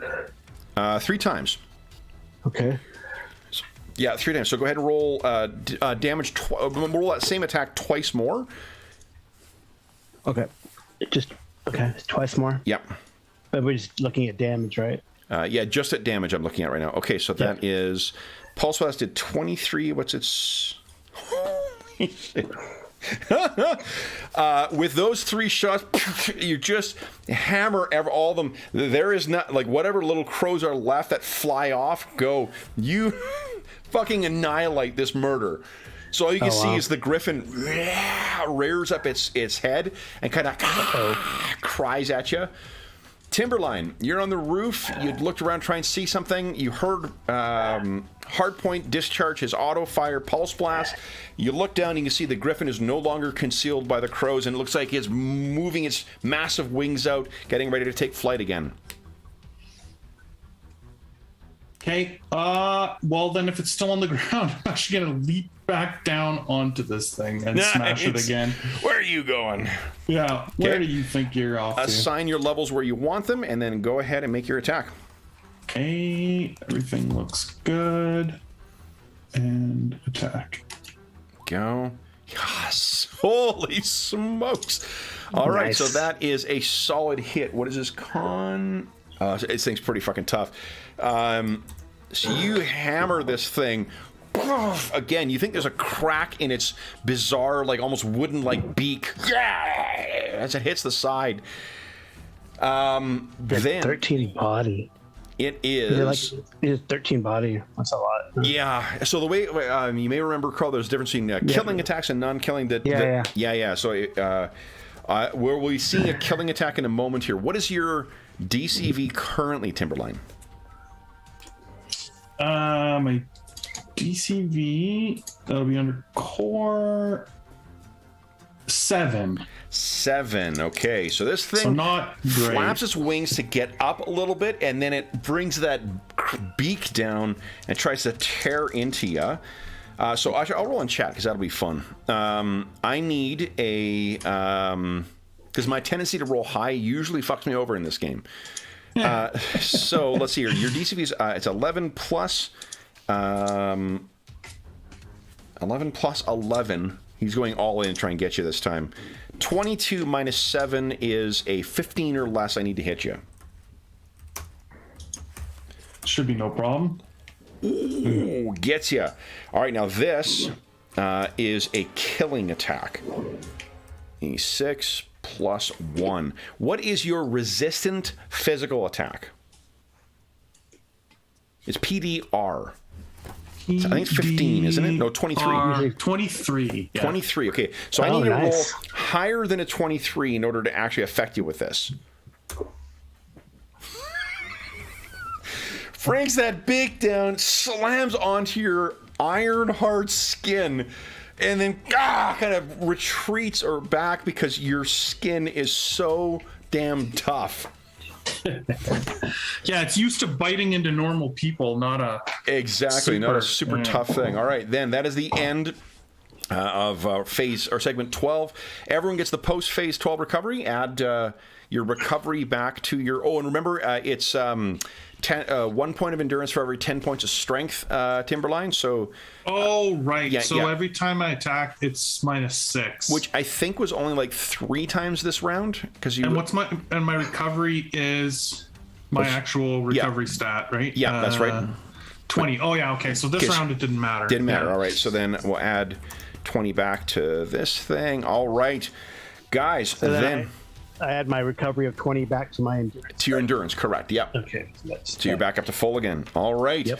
Then, so I haven't really hurt this thing yet. You're getting there. You guys can see the blue bar, right? Yeah, but he recovers every round, and we haven't done any actual damage. Well, he doesn't do. He recovered. He had to waste one of his actions to actually recover. Right. So he. All right. First thing up is a Lady Crow. Lady Crow counts down the blindness one more turn.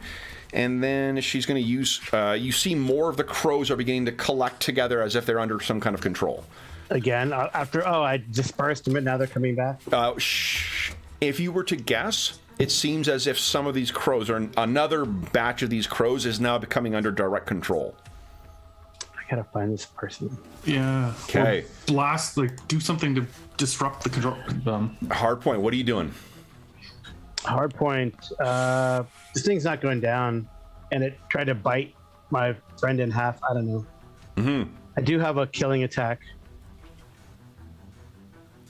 Yeah, I'm gonna try to like use the laser bolt Okay. to try to put this griffin down. Okay, so powering it up.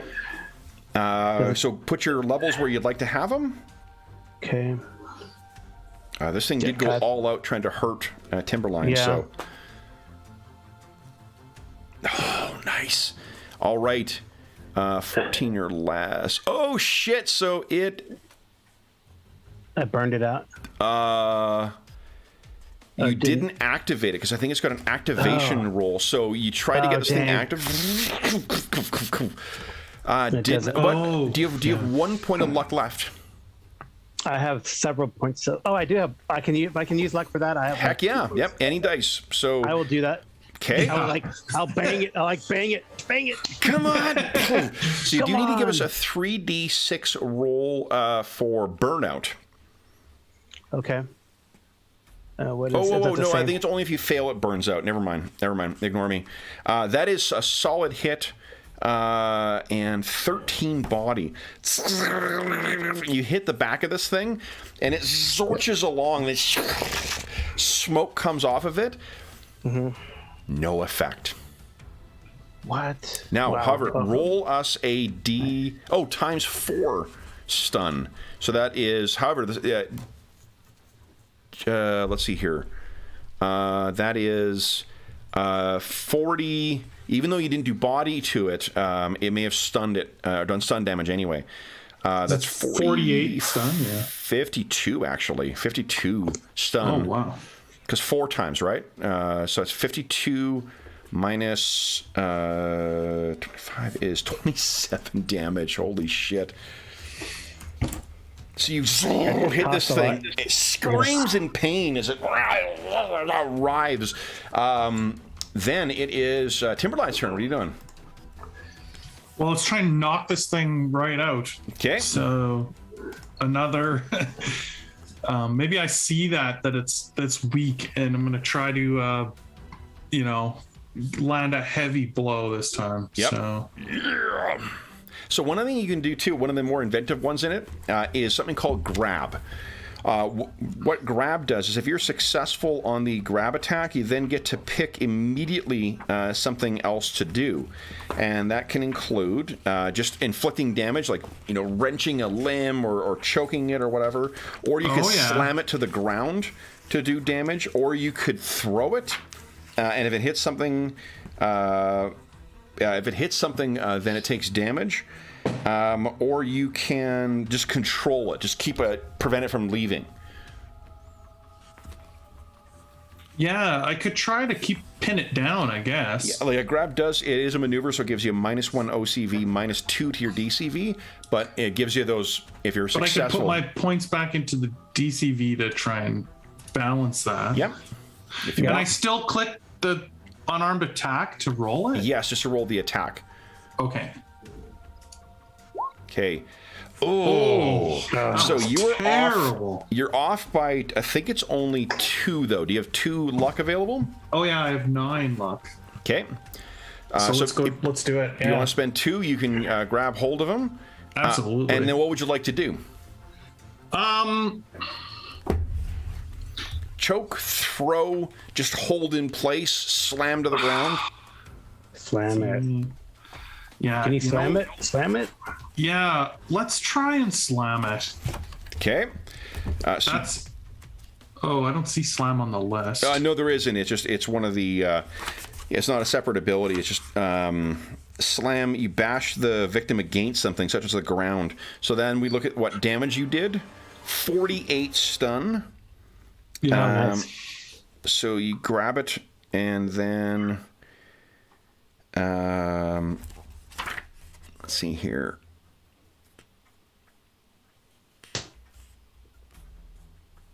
Yeah. Okay. So 48 minus 25. You have knocked this thing clean unconscious. It's not waking up for a very long time. Oh, it's one of those finally. Yeah. Yep. Yeah, as long as you get it far enough below. That it can't recover. Exactly. And I sort of I handle it with minions and stuff like that. Once they're below 0, I don't bother with recovery. It's only when it's a significant opponent like this that it's worth tracking. Right. So Yeah. Of course. Well, because that's a big recovery, but this time I guess. yeah. We got to find whatever's controlling those crows. The other thing is that, like, depending on how far below, that tells you how long it is before they get a recovery. Last time you guys only got it to like -4, which means on its next phase it can get a recovery. Right now it's at -16, which means only post 12 segment. So you could knock this one more time. Like, and if you take another action to do one more final, like, leave it down kind of punch, that means it's my discretion when it wakes up. Well, and I think that, yeah, so I'll let the actions go, but I think probably what Timberline would do, because he now knows that this thing's probably been involved in the killing with the hair and the feathers. Yeah. I'm going to use my 2 next things to do an actual haymaker and, like, on the unconscious thing, like, knock it out. Like, So that thing has gone. It doesn't have a turn because it's unconscious. but I guess I could get disrupted by the crows if I do that. Potentially. Is that how that works? Yeah, Okay. yeah, potentially. Then the crow, although it's a stationary target, so, like, again, like, the difficulty of it, even if there is difficulty with your vision, normally if you're adjacent to it, I think it's only like half OCV. So you still have a pretty good chance of tuning this thing if you choose to. Right. Well, and does my grab remain? Yeah, like, Or you is still. it Well, broken? no, because I mean, you slammed it to the ground, so it didn't You choose have to to re-grab it. Okay. Exactly. Yeah. So then so Lady Crow goes. Hardpoint, you're up next. You hear a scream from try to- somewhere in the house. I want to try to find Lady Crow, fly into the house, and look around. Sure. Why don't For you this give us? crow I'm gonna controller. roll- I don't know if it's Lady Crow, but I'm gonna look for whoever's controlling the crows. Yeah. Okay. Perfect. Go right ahead and give us a perception check. Thunder core, yeah. Okay. I'll use so I have my infrared on, so I'll use Okay. that. Okay. Okay. So you're what you see. She's not surrounded by crows. There's a woman who looks like this. And Hardpoint, something weird. So she is actually up in like the darkest corner of one of the big alcoves in one of the big hallways in here. She's up in a corner, and where her hands and her feet are, there's not boots and hands as you can see in the photo. They've transformed into some almost like the disgusting grayish blue feet of crows. And they're kind of holding herself up in this corner. And it's almost like the shadows are clinging at her. Would you give us a... let me see here. What are your skills? There's something else that might tweak you here. Hardpoint. I'm just going to have to quickly look at your skills here. CK Yeah. Canada. No, I'm just kidding. Give us a tech world lore. Oh, interesting. Yeah. Oh, I've got to buy one. Okay, that is good enough. So she looks like, I mean, you know, like a goth princess version of this, but you actually recognize her face. Ooh. This is... Let's see here. Oh, you recognize her. Yeah.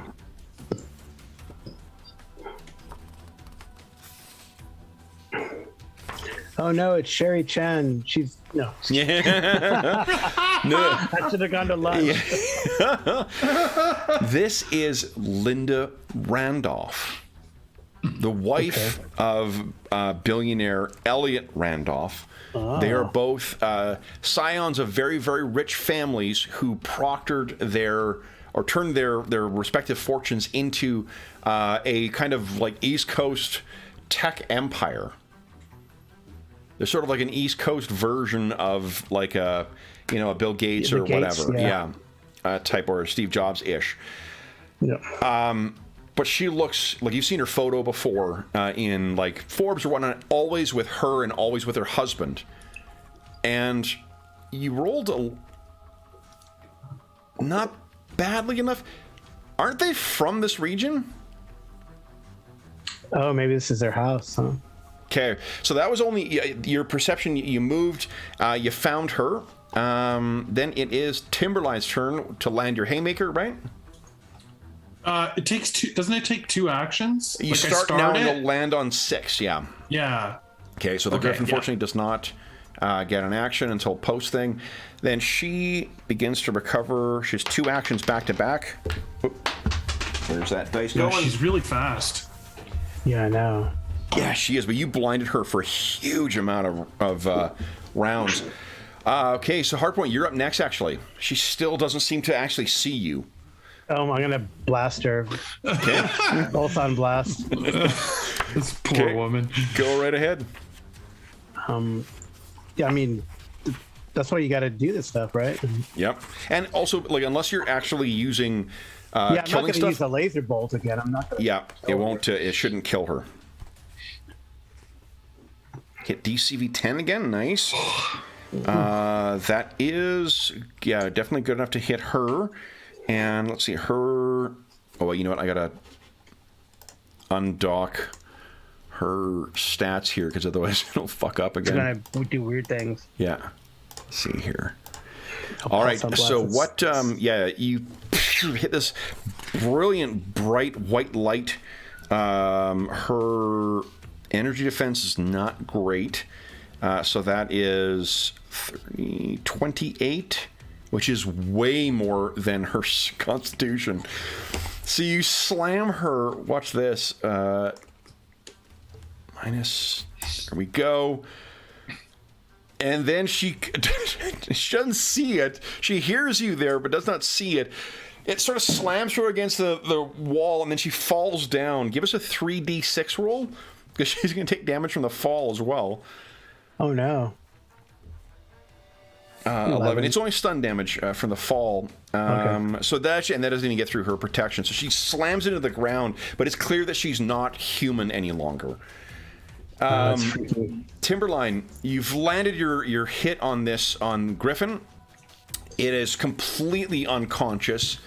So just for the story, it's a lot like the slam he just did. Yep. But this time he actually leaps up in the air. Love it. And uses his leap and comes down and just another slam essentially. Yeah. Okay, so you hit this thing. It is solidly unconscious.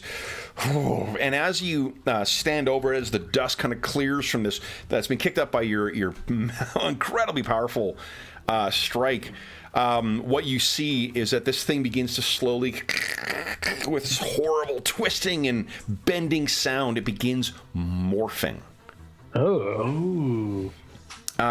Then it is Lady Crow's turn. This is the last round where she's blinded. She is going to take a full recovery this round. She's already at half DCV, so really how much worse can she get? Her recovery's not great. Then Hardpoint, your turn. What are you doing? She's kind of standing up On the ground, and she's sort of like, you see her, you can see her shoulders going up and down, and you can hear the sound of all the cawing of the crows outside, almost like they're responding to her increased agitation. Tangle her or blast her? Are you Timberline? Well, no, I'll just blast. But Tangle didn't really work so great. Tangle only didn't work because you guys attacked afterwards. Yeah, I mean, I guess it'd be like if we kind of knock her out, then I'll entangle her or something. If we're not gonna, we'll talk some sense into her. I don't know. All right, blast her again. Okay. All right, so that absolutely hits her, and 44 against 15 is a 39-29 damage. She is knocked unconscious. She's going to recover very quickly if you don't keep her down for the count. Timberline, I found the crow lady. Yeah, she'll Over recover. here. Okay, so she's knocked down, and you can see she's feebly trying to get herself up. Mechanically, she's not so badly hurt that she's knocked out fully. Timberline, what are you doing? I'm gonna communicate her back or whatever we're talking with her. Just yell, subdue her. Something's going on out here. And I'll just cock a punch. I'm gonna potentially throw a punch or something at whatever's happening here. Yeah. I don't know. On its turn, it continues shrinking and warping and like shedding feathers and fur. It is sort of shrinking back down into a human form right now. Okay, that's kind of what I thought, but I just wanted to make sure that it wasn't morphing into something more dangerous. No, yeah. Hydra. I'm glad that I have engendered that as a expected response, Jeff. Well, and it's not just you. I mean, it's also like if this thing could be demonic or something else. Yeah, like, Yep. All right, so she is barely up right now. On her round, she has to spend recovery, so she's kind of like trembling and trying to get herself back up. Her hands and feet have returned back to normal. You can see the boots are on and her hands are human once again. Hardpoint, what are you doing? I think I'm just going to entangle her and then let Timberline, maybe either knock her unconscious or maybe we can talk to Linda Randolph. Okay. I'm going to try to entangle her. Go so right ahead. She can't cast spells or whatever. Yeah, she's at half DCV right now because she had to recover once again. It's not bad. So yeah, it's a solid hit. So it's let's see here. Yeah, 5 body, and that's a solid hit. So she's completely caught up. She will have to. I don't think she's strong enough to get herself out. Actually, oh no, she's got those talons. So she is completely entangled by your... What do you think your tangler bombs look like? They kind of like... I think they kind of shoot out like photon torpedoes, and then kind of when they kind of it's like micro wire goes. Yep. Okay. Micro wire. Yeah, love it. So she's caught So up. they're like a little it's like a little flare thing, so you can see where they go. Okay, love it. Timberline. So now that I see what's going on, what I'm gonna do is I'm gonna scoop up the more human body that I can probably now pick up, and jump to where I heard me and the griffin person's body to where scoop up this hard point is. By the end of the turn, this thing will be human once again. So you scoop it up, and it's 1 or 2 leaps, to get yourself to sort of where hard point is. And this thing fully returns to human while it is in your hands. That brings us to the end of round. Post 12 recovery, guys. Okay. And how much is she getting back? She's only getting 12 back. Okay. Next time I run this, I'm going to put the villains recovery and whatnot stats and PD and whatnot on a little sticky and have it out ready to go. They're easy to read out of the book as well, but just being a little bit faster. All right. Yeah. Then it is Lady Crow's turn. So she is entangled. I'll roll damage in the thing here. She's trying to... You once again see Hardpoint, her hands suddenly become these vicious black and blue or grayish flesh talons. And she's going to try and tear through your microfibers, or not microfibers, your micro wires. Yeah. Microfibers? You mean like carpet, Kev? No. The carpet, yeah. Okay, let's see here. We roll... Wasn't that like those sweaters or blankets that they had? Oh, yeah, that's what I'm thinking of. Yeah, not fucking carpets. Okay, here we go. This is how much damage she needs to do. 11 points of damage flat to be able to escape this. Oh. Tears it out, but she's not able to stand because she was prone this whole time. Hardpoint, what are you doing?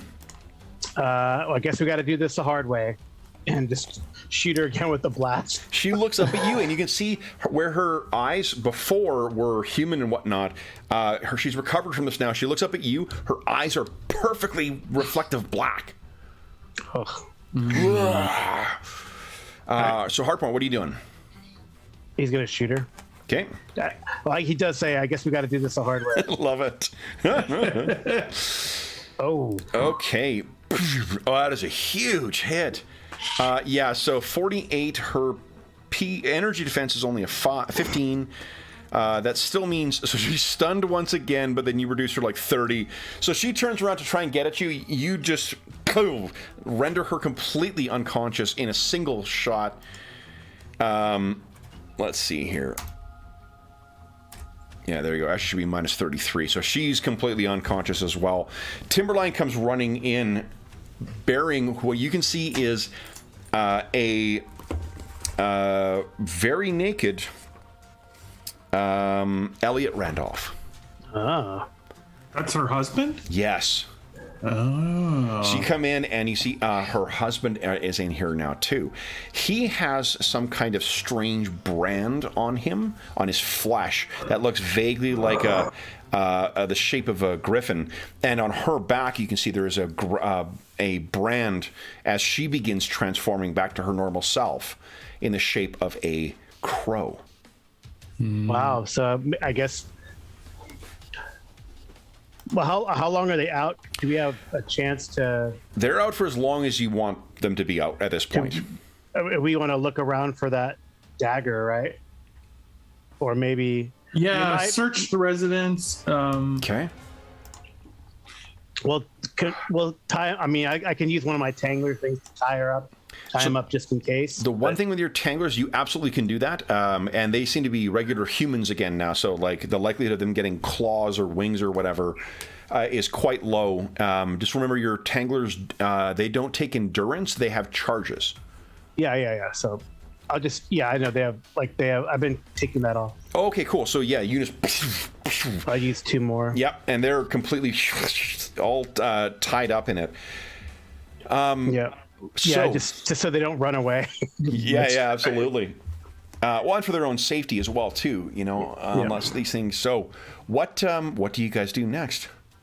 Well, we're gonna search for this room. Look for places where there might be rituals. Look for that dagger. Okay. Copper See if there's bowls, any evidence. Oh, I can use my. I'll use my magic sense. I mean, although maybe it'll blind me. It's probably so magical in here. Yeah. I'll use that like magic detection thing. Yeah. So give us an invention roll. Or inventor roll. 12, not bad. Yeah, pretty good. Okay, so then give us a perception. I'm just going to remove all turns from here. Okay. I mean, we probably should radio Marlowe. I think we caught their perps, or at least those who were involved in this, right? Right. We've definitely caught somebody who's involved. Okay. I mean, Right. So here's the thing: you activate it. There is this whole house is saturated. Have to tamper down in this shit. Yeah. And it's weird. You can't. It's like when like you see something in a shape in a cloud, or like you see a form in mist or fog, and you think it's there, but you can't. You think when you look a second time, you're like, well, I'm just seeing something. It almost looks like there are people moving in here, unseen. Well, I explained that It's a very weird. If you're walking around while this is active to Hardpoint, what you find, the area that has the most concentration is actually in the dining room. Massive, long table, huge chandelier with a sweeping ceiling in here, big fireplace right at the end, and that place seems just incredibly active. And still in here, those beings, it's almost like you're seeing a transparent and of a person. Like, was that a face? No, it can't have been a shoulder, and they're all just, Timberline, you're not seeing anything of what Hardpoint is seeing, but as he's walking along, right. You're seeing him snap his head left and right, seemingly reacting to stuff that you just simply cannot see. Yeah, I don't know if I can see it. Can I record it or Timberline? Timberline can give us a. You don't have. I think that might be. Like you might record stuff, but probably what it would record would be. It may not be the magical stuff because you don't have like a magical storage device kind of thing. Hardpoint. Well, this is beyond my expertise. Yeah, We have to call in Warlock to process this place, but we can call Marlowe. And let him know. Timberline, 100%. Yeah. why don't you give us a percent? You're like the chance of success here is quite low, but like even it's that sort of the thing that people say. Oh no, definitely not. As far as you can tell, there's nothing in here. Creaking, Right. Things. So it's not the chill up your neck that people sometimes say they feel. No, my reaction's like Andrew's like, oh, this would be a nice place to live. Exactly. No, it's not a nice place. Feel a nice place. It's not a nice. Yeah, look at this architecture. Are you kidding me, man? Fresh coat of paint over there. we destroyed the whole Polish back up wall, this but- woodwork. I mean, the whole back wall is gone, and that balcony landing is. It's easy to fix. So, Yeah. what do you guys? The crows, incidentally, have completely gone silent outside. Yep. What you find, as you get closer, you enter the room opposite where the hearth is, and as you Yeah, walk the to dining. You said the dining room, right? the dining room, yeah, and at the Yeah. end of that is where the hearth is. At the end of this massive long table, you find a part of the floor. And it's this beautiful, dark, stained wooden floor. But you can see there are. It's almost like when you see through the weird IV or IR kind of vision or UV vision. Yeah. There's the weird. There are. It looks like a pool or pools of something right in front of the hearth. And the magical power here seems quite powerful. I think I found the murder scene. TL. Yeah. Well, I'll Timberline. search for the knife. I think I would probably be searching for the knife. Yeah. I told him around the fireplace, the hearth. Okay, give me 1 second here. Timberline, what is your what is it? DMCV, your defensive mental combat value. 3. Okay.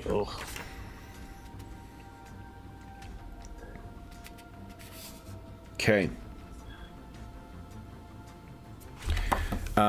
Give me a second here. What is your ego score? 10. 10? Okay. Let's see here.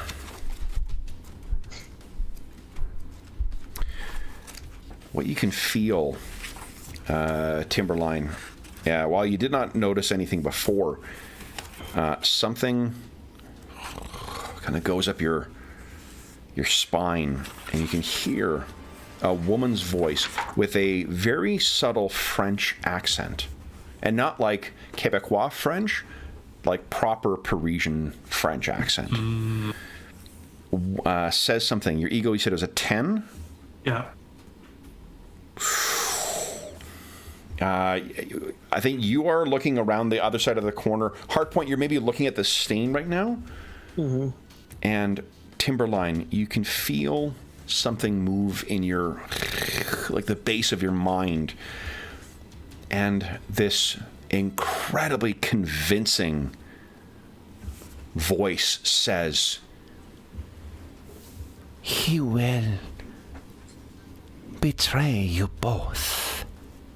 He is evil. You must hurt him. Stop him, Thomas.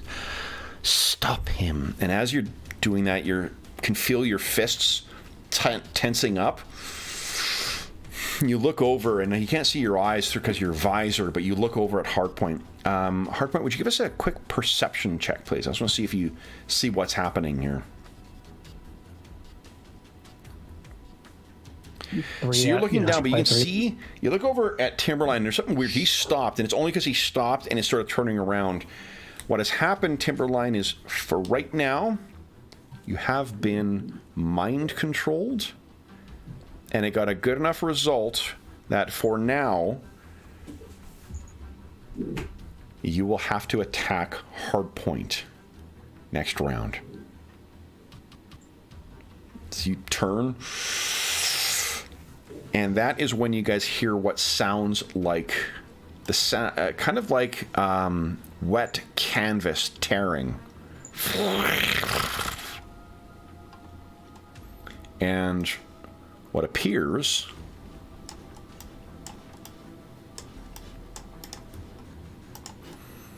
from a cloud of blackened smoke.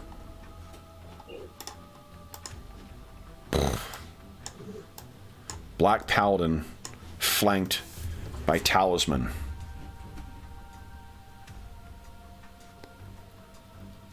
And I think that's where we'll have to end things. Yep. So with that in mind, guys, if we were going to play this again, I would not have added that little thing onto the end to royally screw over Hardpoint, because it would be pretty cool to see Timberline trying to break free from the mind control while Hardpoint tries to hold him off. But first off, a very happy Friday the 13th to everybody. Yep. A huge thank you to Jeffrey and Carl for jumping back into Champions to play this little creepy story. For those listening at home, thank you so much for joining us for this Friday the 13th session of Champions and Shades of, on our adventure, or I should say, Alan Thomas's Shades of Black adventure. I should mention as well, too, this is in a bunch of the bundles that were available for 5th edition Champions, and you can get it through Drive-Thru RPG. So if this does seem like an interesting adventure for Champions and you don't have it yet, you can track it down there.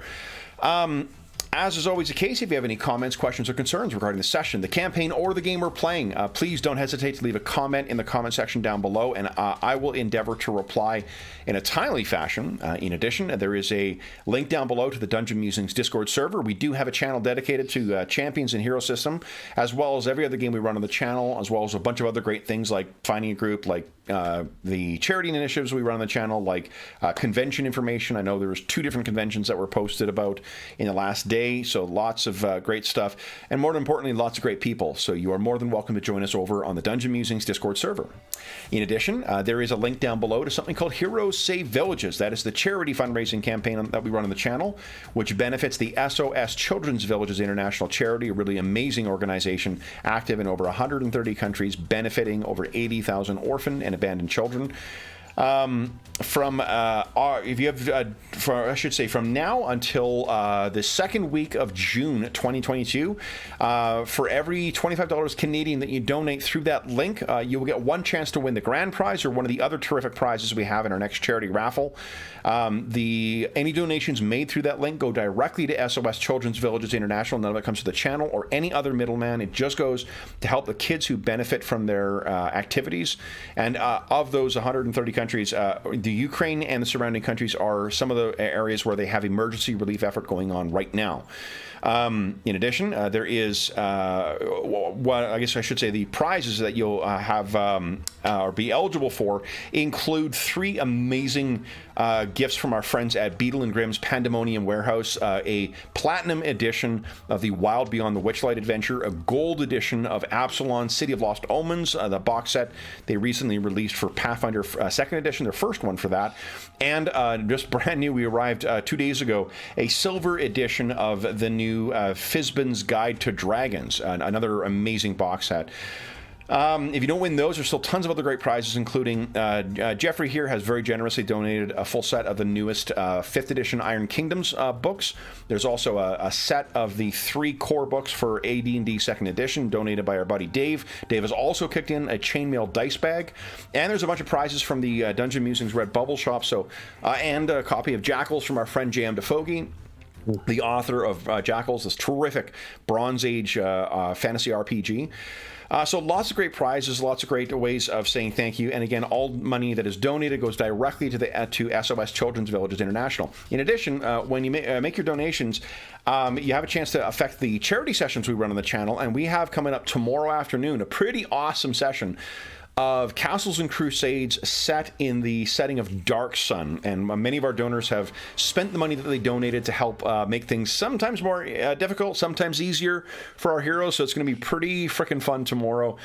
We've even had one of the characters generated completely by the donors, so if you'd like to do have a contribution for future sessions as well, too, be sure to keep, once the most recent charity raffle is over, go back to the Charity Initiatives channel on the Discord Discord server, and we may have some information for what our next charity session will be like. The last thing I want to say is, once again, a huge thank you to both of our stalwart champions here. So Carl and Jeff, thank you so much for Carl diving back into a game you haven't played in a long time, and Jeffrey, once again, going back to a game you're just getting yourself familiar with. You guys did an amazing job of kicking the shit out of those two supervillains, so congratulations. It's fun. Yep. Awesome. I don't know how we'll fare against Talisman and the Black Knight. Paladin, yeah. If we decide to come back and play and continue on with this specific story, I may retroactively remove those two characters, because it would be pretty cool for Timberline to suddenly be under mind control when Warlock shows up. 2 against 1, and 1 trying to free Timberline from his activities, and there may be someone influencing this who is in the room with you guys. But anyway, for those listening at home, thank you so much for joining us. We will be back again next weekend. We'll be back lots of times. Saturday, we got our Dark Sun game. Sunday, we've got our Pathfinder 2nd Edition campaign, Spires of Paradar, and then lots of fun stuff coming up next week. A reminder as well, if you're listening live, I will be on vacation from the end of May till about June 6th, so I'll post about that this weekend again too, but we will not be streaming any games while I'm on vacation. The trade-off, I get to go on vacation, and the players get a vacation from me, so... Then we'll be back next Friday with some more. I'm not sure what we're playing next Friday. Probably finishing off that Overwatch game. But until then, thank you so much for joining us. We hope that we gave you a few hours to take your mind off the troubles of our world and see the troubles that our heroes are uncovering in the on the shores of Lake Erie. And until we see you again, stay safe, stay healthy, and happy gaming.